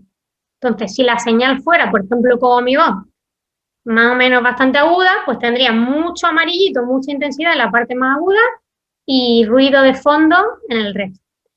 El detector LIGO, bueno, los detectores LIGO y el detector Virgo son más sensibles a una cierta banda de frecuencia. ¿Qué significa eso? No es que no escuchen en las otras frecuencias, es que hay tal cantidad de ruido que sabemos que no es de ondas gravitatorias, que puede ser pues, de movimiento sísmico, el aire que golpea los edificios, que mueve el suelo un poco y que crea también, o sea, cualquier tipo de ruidito que puedas encontrar, pues está también en esa señal.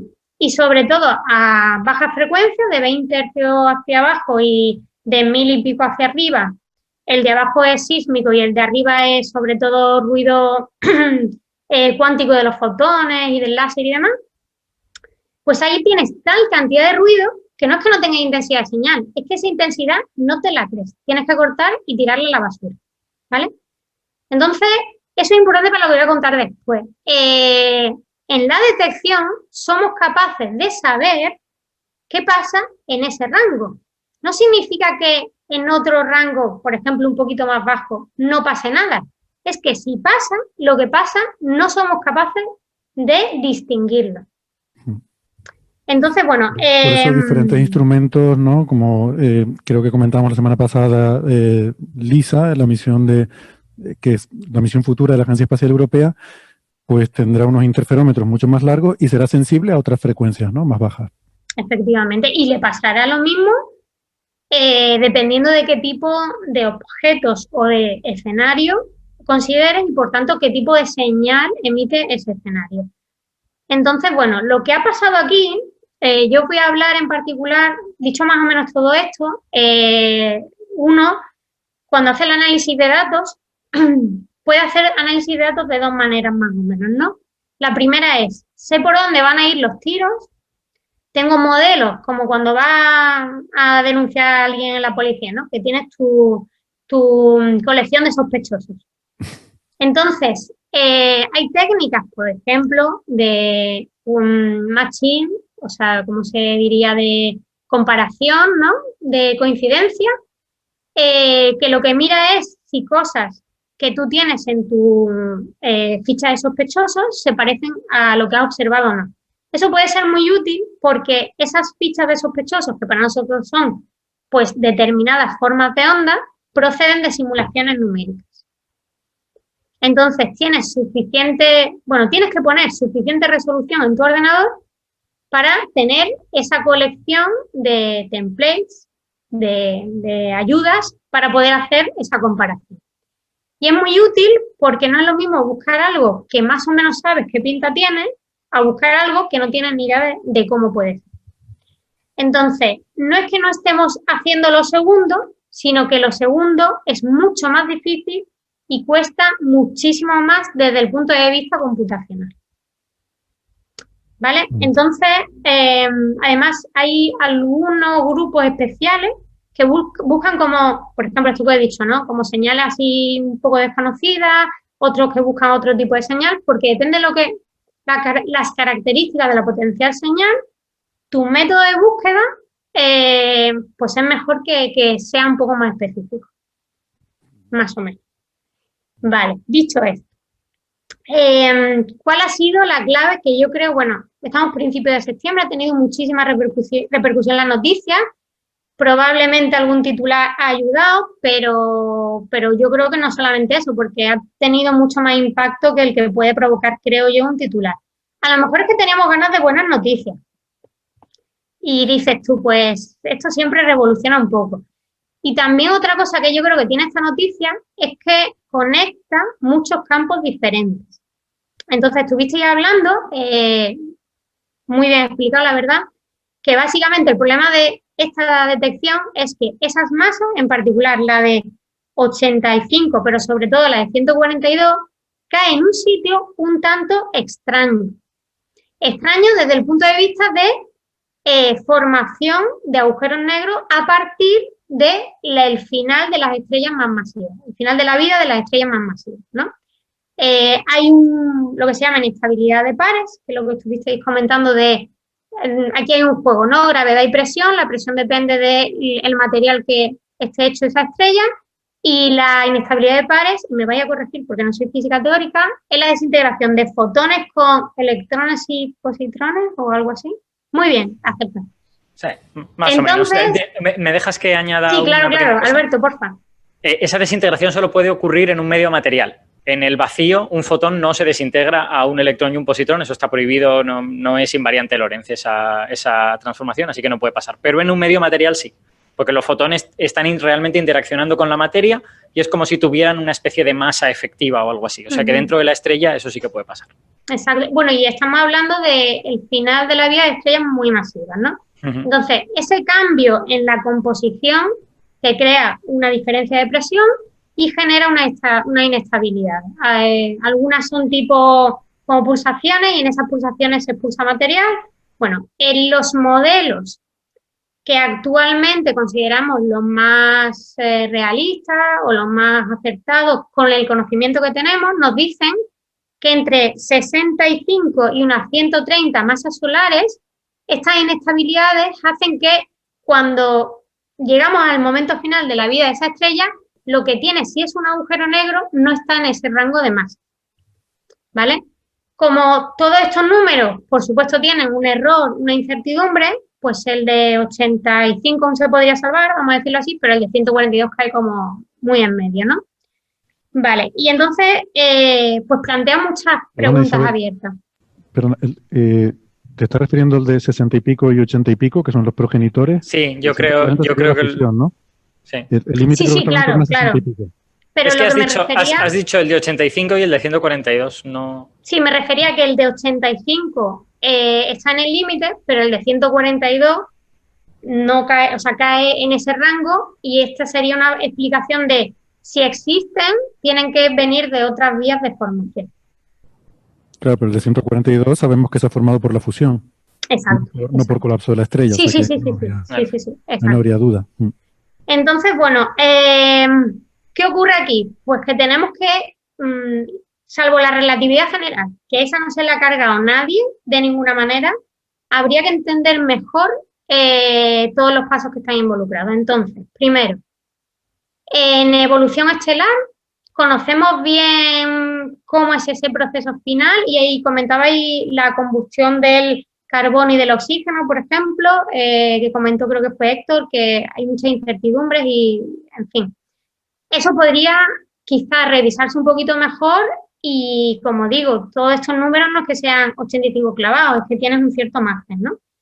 Luego, además, te planteas el siguiente punto, que es la distribución de poblaciones de este tipo de objetos, es decir, agujeros negros formados tras el colapso de estrellas masivas, cómo se distribuyen dentro de una galaxia o dentro de un núcleo activo de galaxia o dentro de un clúster. Es decir, para que luego se puedan tocar, tienen que estar más o menos cerca. ¿Cuál es la distribución de esos objetos? Pues ya es como otro escalón, ¿no? Eso no te lo va a decir la evolución estelar, te lo va a decir pues estructura galáctica y este tipo de temas. Y luego, lo siguiente es el mismo punto, digamos, de la fusión en sí misma. Es decir, vamos a decir que hay suficientes o somos suficientemente afortunados como para que se produzca un encuentro o que al menos dos de estos objetos se enlacen gravitacionalmente. Este tipo de fusiones tiene degeneraciones. Y aquí, muy interesante, yo creo que en estas tres etapas van a empezar a salir muchos artículos, porque lo que hemos detectado es cualitativamente diferente. Y entonces, bueno, es un nuevo canal, por tanto, cabía esperar detectar cosas diferentes, pero esperamos detectar muchas más fusiones de estrellas de neutrones que de agujeros negros. O sea, esto ha sido sorpresa. Entonces, desde el punto de vista de lo que es la fusión en sí misma, que es el que me pilla a mí un poquito más cerca, porque yo hago simulaciones numéricas de objetos compactos normalmente, pues pregunta del millón, ¿podemos tener degeneraciones? Y aquí enlazo con lo que comentaba al principio. No tenemos la señal entera, tenemos la señal en un rango de frecuencia y a lo mejor la parte que vemos de la señal nos puede crear confusión. Déjame aclarar porque el significado de esta palabra, que a lo mejor para nosotros está muy claro, pero cuando decimos degeneraciones, a lo que te estás refiriendo es que haya diferentes combinaciones de esos parámetros que produzcan la misma señal, con lo cual nos confundiríamos. Quiere decir que hemos observado esta señal y hemos visto que es compatible con estos parámetros, pero que a lo mejor podría haber, pues que si en vez de tener 84 masas solares tiene 62, pero en vez de estar girando así, está haciendo el pino para otro lado, pues a lo mejor da la misma señal y entonces realmente es otra cosa lo que está ocurriendo y lo hemos malinterpretado, ¿no? O sea, una degeneración son diferentes escenarios que producen la misma observación. Aquí el problema fundamental es eso, que no hemos observado la parte de inspiraling, ¿no? La parte de movimiento espiral. Y claro, la hipótesis habitual es, por ejemplo, pues eliminar la excentricidad, porque en el momento de inspiraling la excentricidad se reduce. Y claro, si no vemos esa parte, pues no podemos descartar que haya una excentricidad anómala o que haya cualquier otro parámetro que nos rehaga mucho a las masas que se han calculado bajo la hipótesis de que es bastante circular la órbita, ¿no? Exacto, entonces... Después de todo lo que se ha hablado y lo que hemos hablado y de todos los titulares y todo lo que se ha dicho, es posible que todo eso no sea correcto. Bueno, es posible que tengamos que tener un poco cuidado. Entonces, voy a intentar explicarme, pero vuestros comentarios están enganchando perfectamente. Entonces, la parte de Inspira, de la señal, es muy importante porque te da muchísima información y porque además suele ser más larga en duración. Entonces, cuando tienes ruido, si en vez de tener 2 ciclos tienes 8, tienes mucha más confianza en esa limpieza del ruido que estás haciendo, ¿vale? Eso por un lado, pero es que además te está dando mucha información de individualmente esos objetos, pues los parámetros físicos, o sea, masas, rotaciones, etc. Vale. Como decía Francis, en esta observación, por la frecuencia en donde no tengo un ruido excesivo de los actuales interferómetros, la señal hemos sido capaces de empezar, digamos, a verla por encima del ruido en la fase de merger y ring down, es decir, fusión y relajamiento. Entonces, de la fase de espiral, solo puedes decir que no está por encima de un cierto ruido. Pero por debajo de ese ruido no tengo la característica de qué comportamiento he seguido. Entonces, bueno, aquí voy a mencionar, y ahora os diré por qué, un artículo de Archive de básicamente el 2 de septiembre. Los autores son Juan Calderón Bustillo, que fue estudiante de doctorado en el grupo de Mallorca de LIGO y ahora está en la Universidad de Hong Kong. Además fue uno de los panelistas en el webinar que hicieron LIGO y Virgo, ¿no? Y luego Tony Font, Tony Font, coordinador del grupo aquí en Valencia en Virgo, y Nico Sánchez, que ya lo conocéis, y Alejandro Torres, que fueron 2 estudiantes de doctorado en Valencia, que ahora están de postdoc pues fuera de Valencia, en Alemania Alejandro y en Lisboa Nico. Entonces, bueno, ellos lo que han hecho es jugar un poco con esas posibles degeneraciones. ¿Cuáles son los 2 escenarios? Voy a intentar no dar demasiados números, pero sí explicar un poco qué pasa. Cuando las órbitas son más o menos circulares, y ahora voy a hacer así en plan para que se vea en la cámara, uno orbitando alrededor del otro es más o menos circular.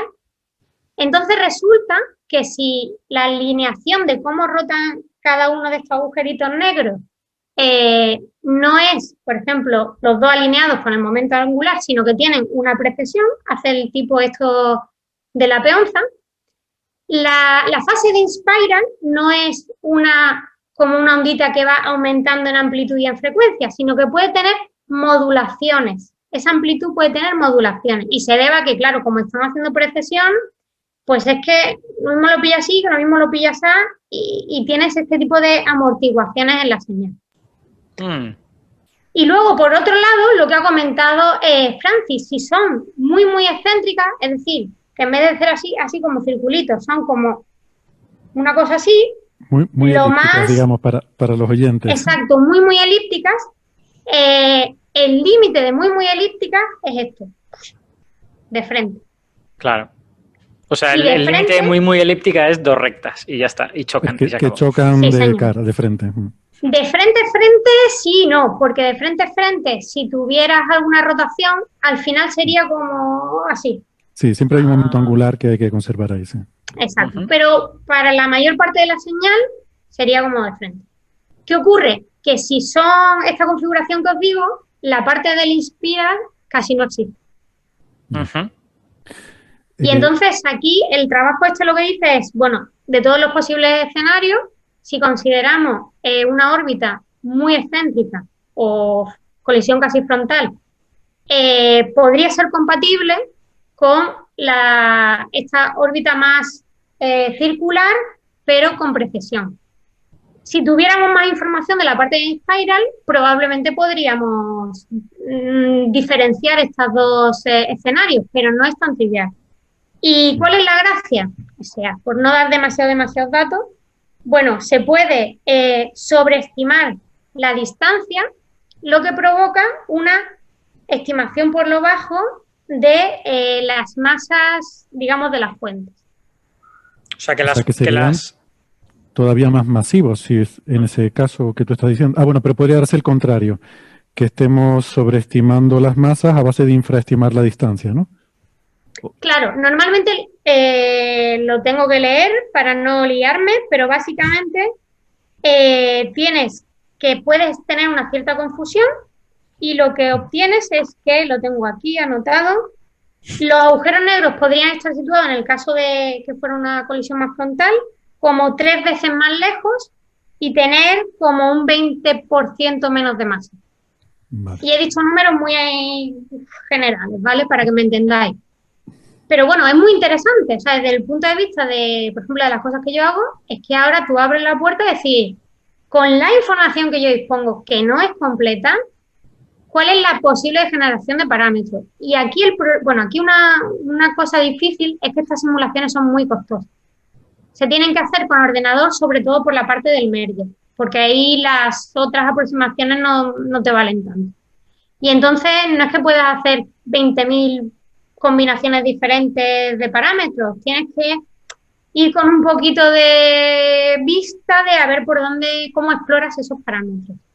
Perdona Isabel, una vez que tienes tu modelo favorito que te gusta, el modelo que se ha publicado, no puedes decir, ahora voy a hacer perturbaciones a este modelo y ver en qué dirección se me mueven las cosas y ver si hay parámetros cuyas perturbaciones estén correlacionadas. Bueno, pero ahí no vas a notar gran diferencia. Me refiero, es que aquí te estoy hablando de algo que es casi circular a algo que es frontal.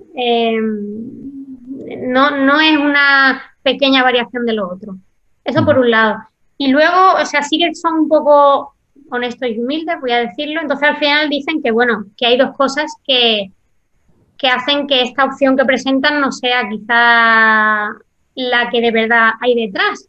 Primero, porque imaginaros, si ya hemos dicho que es difícil que dos bichitos, estos agujeros negros, en el sitio donde estén, se enganchen gravitacionalmente para que se fusionen, pues que encima se enganchen de tal manera que vayan uno enfrente del otro, es complicado. Sí. Pero podría pasar. O sea, esto es más como el contraejemplo de matemáticas, ¿no? No te estoy diciendo que esto pase siempre, pero cuidado. Pero para hacer física con ello, lo que hay que hacer es tratar de estimar cómo de probable es, ¿no? Exacto. Que no sé, supongo que eso pues tendrá una serie de assumptions, pues dependiendo de las propiedades del cúmulo donde estén y todo esto. Efectivamente. Pero no, digamos que efectivamente no parece una configuración especialmente probable. No, pero bueno, por eso digo que mezcla también, o sea, nosotros necesitamos información vamos a repasar de gente que hace la física y la evolución estelar, de gente que hace distribuciones de poblaciones y de estructuras, porque no solo si hay muchos o pocos, sino cómo están distribuidos para que puedan o no puedan haber estos encuentros. Claro. Y luego también comentan en el artículo que, bueno, que es difícil cuadrar el spin estimado con estas colisiones frontales. O sea, que realmente es un trabajo, no que te están diciendo de que lo que hemos observado no es lo que hemos dicho al principio, sino que hay cierta incertidumbre, son escenarios poco estudiados. ¿Por qué? Porque las órbitas casi circulares son, digamos, las que más se han hecho. Entonces tienen más señales tipos para hacer el denoising, o sea, para limpiar el ruido, entienden mejor más o menos cómo hacer esas simulaciones. Por el código numérico para hacer esas simulaciones tienen muchísima historia detrás. Entonces, a mí, bueno, me habéis dado la oportunidad de contarlo, eso está aquí un montón de rato, pero lo más maravilloso es que no es una persona, ni un momento, ni un experimento. O sea, es como una cadena, tenemos eslaboncitos y esta señal nos puede dar información para explorar mejor ciertos aspectos que nos pueden ayudar. Y bueno, me gustó mucho el artículo. Bueno, Juan es el primer autor y aportó muchísimo. Y luego Nico, Alejandro y Tony son expertos en la parte de simulación, entonces, vamos, aprovecho un poco barriendo para casa, pero con la excusa de revisar un poco la historia, ¿no? Si la banda de frecuencia en donde somos sensibles, como decía Héctor, es otra, la información de la señal que tendríamos sería otra. Bueno, ¿cuál es un poco aquí la historia? Pues si en vez de una tenemos muchas, en vez de una detección empezamos a tener muchas detecciones, quizás lo que no se ve en una se ve en otra, o puedes complementar, o puedes, un poco lo que comentaba Alberto, decir, pues esto no es tan probable como yo creía, o sí, esto es más o menos tan probable como yo creía. Por cierto, Isa, ahora que has comentado eso, antes en el chat ha preguntado alguien, y la verdad es que no lo sabía yo, si LIGO y Virgo son sensibles a las mismas frecuencias. Yo creo que más o menos sí, lo que no sé si hay diferencias. Son más o menos parecidos, o sea, uno tiene 3 kilómetros y el otro 4, pero son más o menos parecidos. Hay más problemas, vamos a decirlo bien. Ya no es solamente la curva esta que yo he hecho de que baja y en este rango son más sensibles. Ese trozo está lleno de sitios en donde hay mucho ruido de repente.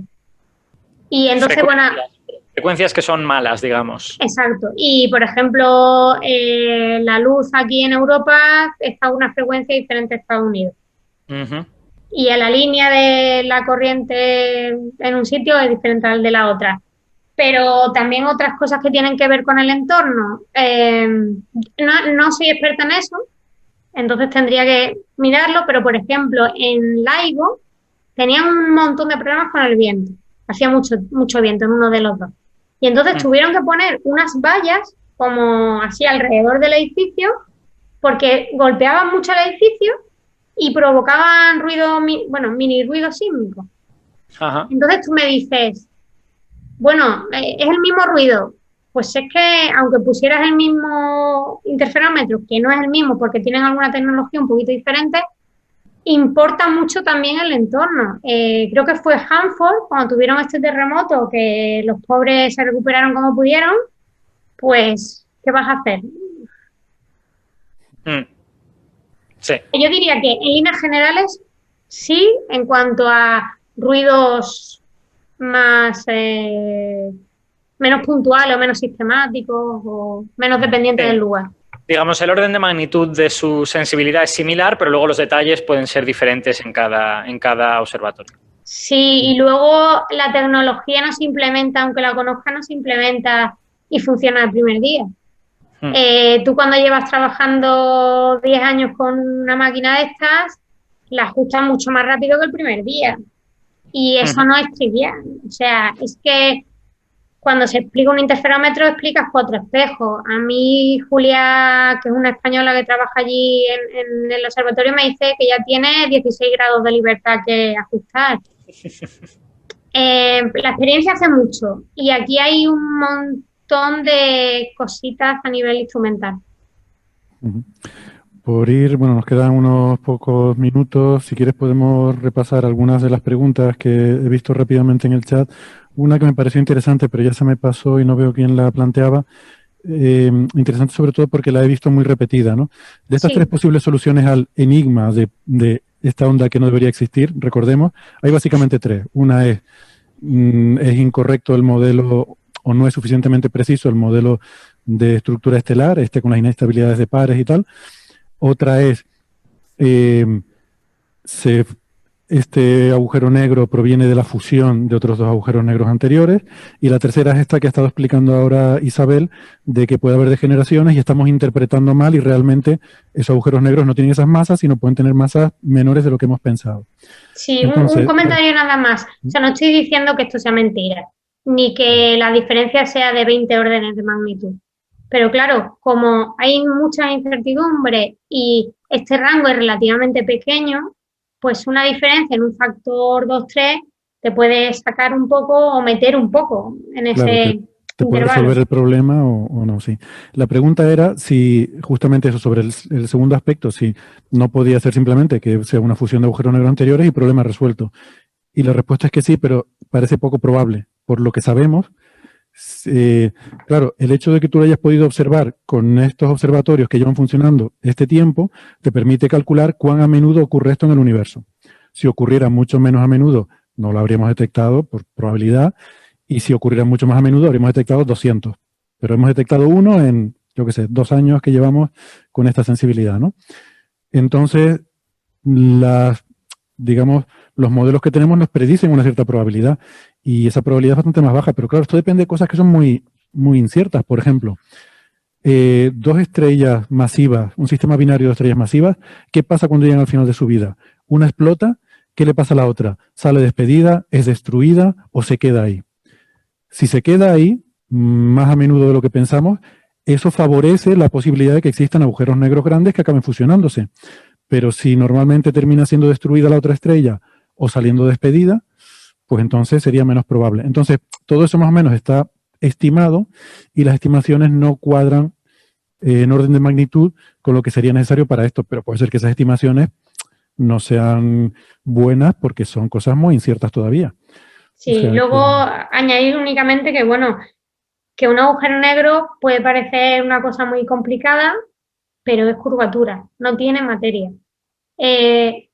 Modelar bien, numéricamente o no numéricamente, interpretar bien los fenómenos cuando hay materia es mucho más complicado, porque tenemos también mucha incertidumbre de qué le pasa a la materia más allá de la densidad nuclear. Entonces, bueno, todas estas cosas, más que decir que no nos hemos equivocado, lo que hay que decir es estamos aprendiendo mejor esos procesos en donde tenemos todavía mucha incertidumbre. Que al final es más fácil simular un agujero negro que una estrella, vamos. Sí, pues es verdad.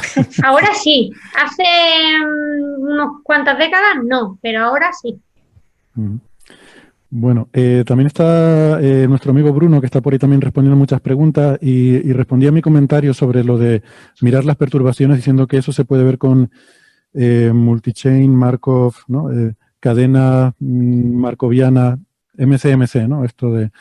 Y la respuesta es que sí, pero claro, es que Isabel nos estaba diciendo que estos cálculos son muy, muy pesados. Se tarda mucho con superordenador, ¿no? Y una cadena markoviana de estas, tienes que hacer muchas evaluaciones para poder resolverlo, ¿no? Por eso, claro, sería la forma ideal, pero es muy costoso computacionalmente, ¿no? Sí, hay por ejemplo, hay por ejemplo alguna estrategia muy interesante, pero que está empezando ahora, y enlazo con lo que viene después, de aplicar inteligencia artificial. Porque a lo mejor yo no entiendo que con mis 200 sospechosos, los que tenga, puedo saber algo más, pero a lo mejor la inteligencia artificial sabe combinar y sacar algo más, pero lo que comentabas, Héctor, tenemos que tener en cuenta cómo de costoso computacionalmente es. Nos hemos tirado unos cuantos meses para sacar los datos y no es que no queramos compartir las cosas, es que queremos asegurarnos un poco de lo que sacamos. Y en parte, la primera y la última parte, digamos que ya sabemos más o menos cómo reducir el tiempo, pero la parte de Merger relatividad numérica muy costosa. Pero antes de eso también quería felicitarte porque un trabajo que han hecho ustedes ahí en Valencia, entiendo, ha aparecido como APOD, el Astronomy Picture of the Day, ¿no? La imagen astronómica del día de la NASA.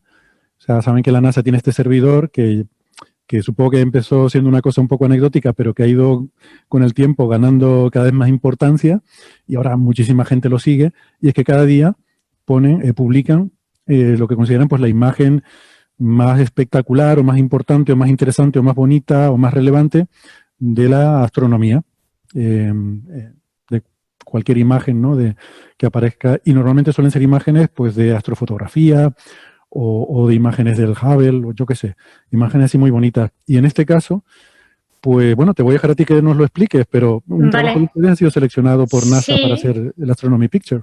Bueno, os cuento, la mayoría de los trabajos, como luego contaré más de lo que es la señal, pero esta imagen también lleva mucho tiempo detrás. O sea, no solamente tiempo de ejecución, sino tiempo de darle vueltas. Entonces, pon un amigo matemático en tu vida, porque gracias a los amigos matemáticos se conocen a mucha gente.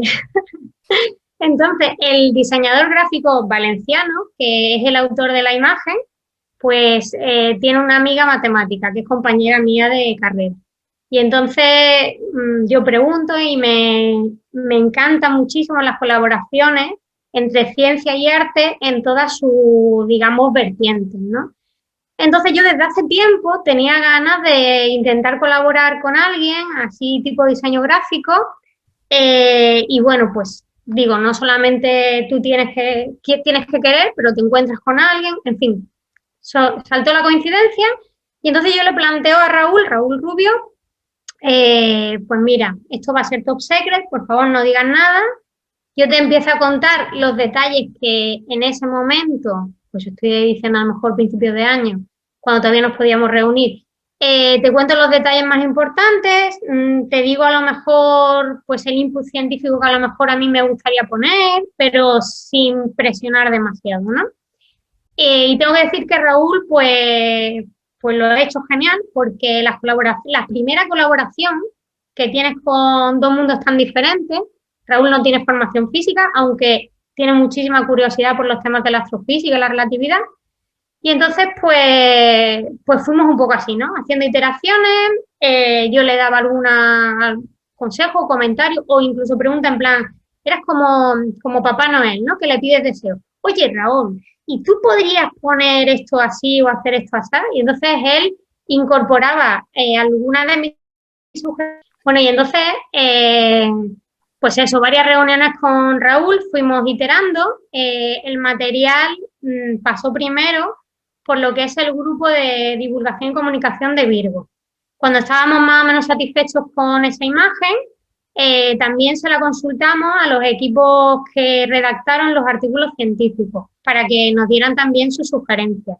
Y luego también pues el equipo de LIGO pues también lo pudo ver antes de lo que es el anuncio. Normalmente, aprovecho para comentarlo, un anuncio de este tipo viene no solamente los artículos científicos, vienen por ejemplo simulaciones numéricas realistas de cómo es el evento y a veces también pues intentamos que haya alguna interpretación artística, como en este caso, en donde no todo lo que aparece es absolutamente fiel a la realidad, pero te sugiere de manera visual un poco la información que quieres o puedes reflejar, ¿no?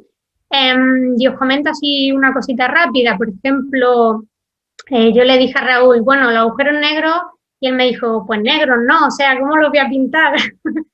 Entonces, ahí, por ejemplo, no sé si habéis visto el GIF y la imagen, decidimos ponerles unos mini grids pequeñitos de diferentes colores para intentar sugerir el dragging que se produce cuando el agujero negro está en rotación. No es Schwarzschild, sino es tipo Kerr, que está en rotación. Entonces, el espacio-tiempo en general, pero sobre todo muy cerca del horizonte, tiene ese arrastre característico y bueno, entonces son todos los elementos que hay. Son sugerencias a elementos que forman parte de lo que creemos que hay detrás de esta señal. Yo me imagino la primera conversación. Raúl, estaba pensando, ¿tú me podrías dibujar una onda gravitacional? Pero una muy gorda, ¿vale? La más grande jamás vista. Y te dirá, ¿y eso como qué pinta tiene? Sí, o sobre todo cuando le decía, yo quiero que me dibujes tal, y me dice, muy bien, pero explícame antes qué significa. Y entonces a lo mejor me tiraba, porque yo disfruto contando y la verdad es que él era un oyente estupendo, pues todo lo de la curvatura, el efecto arrastre, ¿no? Que luego queda como un detalle, pero o sea, es lo bonito, hay un intercambio de información de lo que él podía hacer, de lo que yo me podía imaginar, de lo que él se podía imaginar. Y bueno, es nuestra primera colaboración, yo espero que haya alguna más. No nos esperábamos, bueno, ya que estuviéramos, que formáramos parte del material de Laigo Virgo, para mí, para él y para toda la gente de Valencia, era muy importante, pero bueno, lo del APO del 8 de septiembre, yo estaba en mis reuniones de cosas de docencia en la universidad y me empiezan a llegar mensajes y yo, ¿pero qué pasa? ¿Pero qué pasa? Entonces, bueno, muy contenta y muy contenta por Raúl también. Porque ustedes no se enteran antes de que esa imagen se selecciona para hacer APOD. O si le escriben a él con algo. No. Ellos deciden, No. esta es la imagen que nos gusta y la ponemos ahí, la compartimos y ya está. Sí, además pasó una cosa graciosa y es que como los españoles tenemos 2 apellidos en vez de uno, lo etiquetaron mal al pobre. Ya. Hay un investigador que además lo conozco, saludo, que es Raúl Carballo Rubio. Yo no sé si pensaron que Raúl Carballo era el nombre y Rubio era el apellido total. Y a Raúl Rubio, diseñador gráfico, no lo encontraban tan fácilmente. Entonces lo etiquetaron mal y nada, les envié un correo, digo, oye, porfa, cambiarlo, porfa, tal. Y bien, lo cambiaron enseguida. Claro, igual habrán buscado más o menos por ese nombre, les habrá salido uno que era científico y eran pues este, ¿no? Exacto. Sí. Y una cosa, Isabel, ¿por qué no habéis puesto un pequeño efecto de lente gravitacional alrededor de los agujeros negros, que suele ser muy habitual en las representaciones de agujero negro, para forzar que es un agujero negro, ¿no? Con ese pequeño... Sí. Hay algunos software en la web, ¿no?, que te permiten hacer ese pues a lo mejor, o sea, puede ser en parte, te digo, por mi influencia de pedirle cositas. Y a mí me gustaba más, como veo mucho la relatividad como con parte geométrica, el grid este del arrastre me parecía interesante, pero lo que tú me comentas fue una de las sugerencias que también se hicieron. Luego también yo quería, si podía ser que fuera un poco diferente. Entonces yo le dije a Raúl, mira, si no hacemos lo que hace todo el mundo, tampoco pasa nada. Pero bueno, al final esto es como, a ver, ¿dónde llegamos, no? O sea, que tú fuiste la persona que dirigió un poco la parte científica de esa imagen. Al principio, sobre todo, sí. Luego pasó revisión para no meter la gamba mucho en este sentido, ¿no? No es realista, pero queríamos que fuera más o menos razonable. Y cogimos algunas sugerencias de gente de, por ejemplo, de la parte de divulgación y comunicación de Virgo, no aquí de Valencia en general. Pero yo hacía un poco como de embudo, ¿no? Y le iba contando y él me iba contando a mí también cosas. Al principio hicimos como un borrador y me dice, no me gusta. Y yo decía, pues me parece muy bonita, pero bueno, lo que tú digas. Y luego me enseñó la segunda y dice, sí, es más bonita.